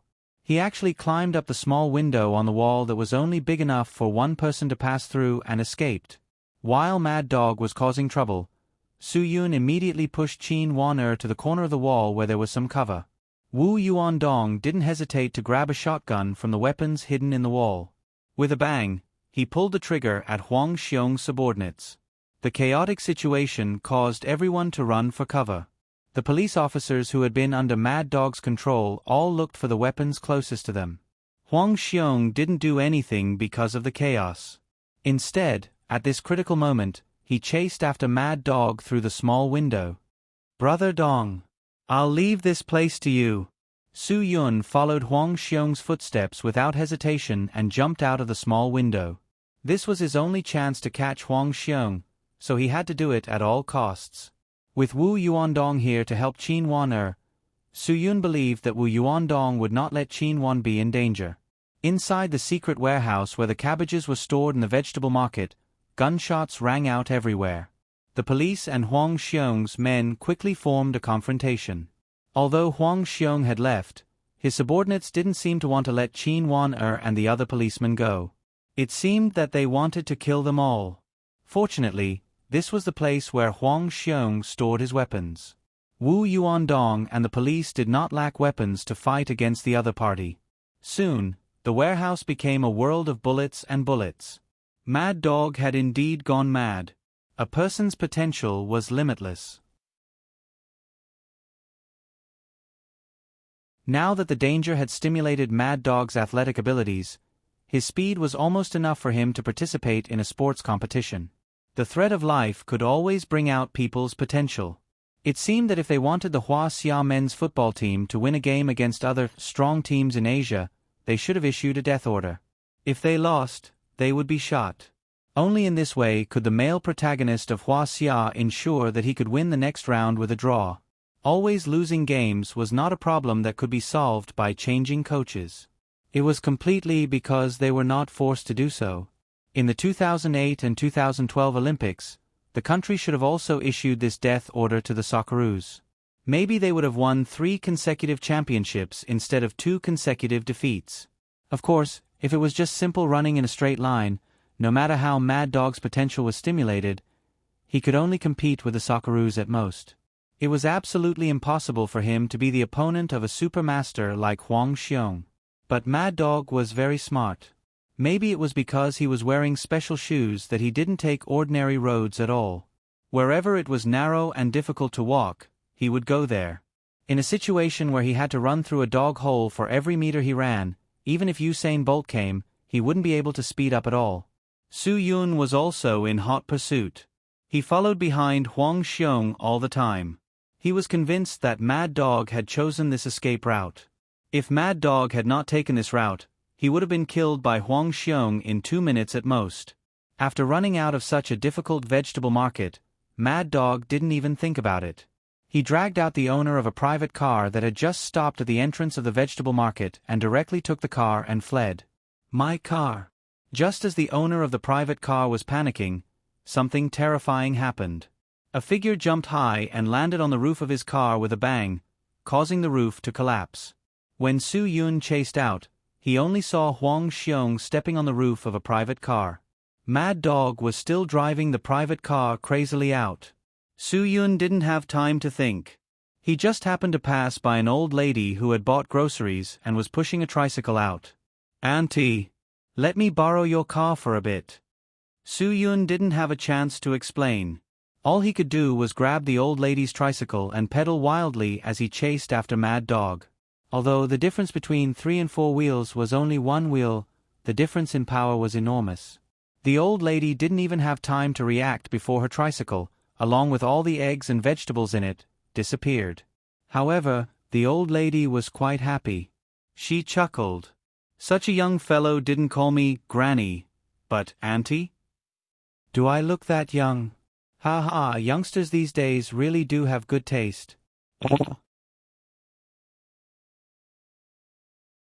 It was one thing to drive a car at a high speed, but driving a tricycle at a high speed wasn't easy. Huang Xiong, who had jumped onto the roof of the private car, suddenly punched out and shattered the car's sunroof. Startled, Mad Dog slammed on the brakes, causing Huang Xiong to fly backwards and slam heavily into the hood of the car. Huang Xiong naturally didn't give up. He grabbed the windshield wipers of the car. Of course, the braking didn't just cause Huang Xiong to be flung off the roof. It also caused Su Yun to be unable to stop in time and end up rear-ending Huang Xiong. He could only watch helplessly as the front wheels of the tricycle bent out of shape. Just as Mad Dog was about to slam down on the accelerator and flee, Su Yun noticed that there was an elastic belt wrapped around the handle of the tricycle, the kind that had a hook on both ends. Without even thinking about it, Su Yun tore off the elastic belt and threw the hook into the gap between the trunk and the rear window. Fortunately, this was a tricycle and not a hatchback. Otherwise, there really wouldn't be anywhere to hook it. Before Su Yun could even applaud his own ingenuity, the tricycle was suddenly propelled forward by a powerful burst of horsepower. Everyone on the road began to flee in panic from this crazy car and the tricycle behind it. One of the people on the road was short-sighted. Stupidly, one of them pulled out his cell phone and took a picture and posted it on Weibo. "Holy shit, I've learned something new today. A car is barreling through the streets at over 100 kilometers per hour, and a tricycle is in hot pursuit behind it. The front wheels are all bent out of shape, but it still shows no signs of giving up." Mad Dog's entire body was swallowed up by terror, because Huang Xiong was leaning against his windshield. Mad Dog hurriedly turned on the windshield wipers, then began to spray water at the windshield in an attempt to force Huang Xiong out of the car. Huang Xiong was infuriated by Mad Dog's actions as well. He snapped the windshield wipers in two, then raised his right fist and punched out, punching straight through the windshield. He grabbed the steering wheel in Mad Dog's hands, then swung it hard to the left. The speeding car was flung out of the way. Mad Dog had no choice but to slam on the brakes to ensure that the car wouldn't flip over, sending it crashing headlong into a nearby construction site. Huang Xiong had already jumped out of the car. Su Yun, however, was flung out of the way along with the tricycle. The force was simply too great. Even though Su Yun tried his best to steer the tricycle, one of its wheels still began to float into the air. Before losing control of the tricycle, Su Yun chose to jump out of the way. He rolled on the ground to get rid of the inertia, and although the tricycle was completely destroyed, he wasn't injured at all. Mad Dog's car drove into the construction site, then slammed hard into a load-bearing pillar.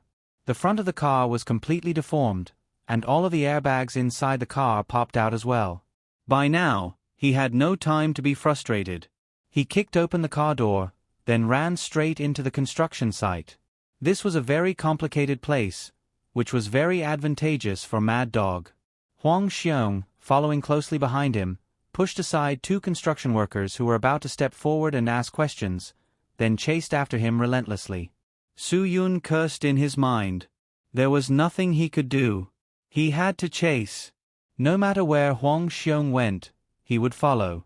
If he lost him today, that cowardly son of a bitch might not show his face for another 3 years. Mad Dog continued to choose the most difficult and dangerous paths. This was a dangerous construction site filled with steel and concrete. They should have been treading on thin ice, but instead, Mad Dog and Huang Xiong were playing a crazy game of cat and mouse. Running, jumping, and dodging was definitely a test of a person's ability to adapt to any situation. Su Yun followed closely behind the two of them. He didn't expect that although Mad Dog wasn't an expert, he would be quite good at running for his life. His reflexes were almost like those of a monkey's. After a mad chase, Mad Dog finally reached the 10th floor of the construction site. He had nowhere else to go now. Huang Xiong let out a sigh of relief. He walked unhurriedly towards the roof, then said in a sinister voice, "Keep running. Keep running. Let's see if you have what it takes to escape from me." Phew. You two really do have some stamina. Su Yun finally arrived as well. Huang Xiong, although I don't like this blondie either, I promised him that he'd be able to go back to eat lunch in one piece. So, you and I should take care of the rest of this, right? Huang Xiong snorted. That's what you promised him. I didn't. Of course, I'll deal with you properly, but not now. Right now, I'm going to deal with the traitors under my command. You have no right to interfere. Mad Dog knew that Huang Xiong wouldn't forgive him. He had already retreated to the edge of the building. He glanced down. It was so high up. If he fell, he would die. The only chance he had was to use all of his strength to jump onto the platform of a 6-story building that was several meters away from the construction site. Mad Dog swallowed. He had no other choice. Ah! Mad Dog let out a heart-rending howl, then suddenly leapt high into the air, aiming for the platform of the 6-story building. Even though he had managed to stay alive after landing, he had still broken his left foot. He was in so much pain that he could no longer struggle to his feet. As for Huang Xiong, after he had jumped out, he strode forward and leapt down as well. It was as though a ghost had suddenly descended upon Mad Dog. Fortunately, Su Yun didn't have acrophobia. He knew that Mad Dog wouldn't be able to escape. If he tried to stop him, Mad Dog would definitely die, and he wouldn't be able to catch Huang Xiong either. But unexpectedly, just as Su Yun was about to land on the roof, Huang Xiong's target suddenly changed to Su Yun. He turned around and gave Su Yun a heavy kick. Because Su Yun was still in midair, there was no way he could control his body to dodge. All he could do was allow Huang Xiong's kick to send him tumbling down the 6th floor. Fuck. You're tuning in to the Narrate and Escape YouTube channel. Don't forget to subscribe and join us on this journey to catch the most captivating stories.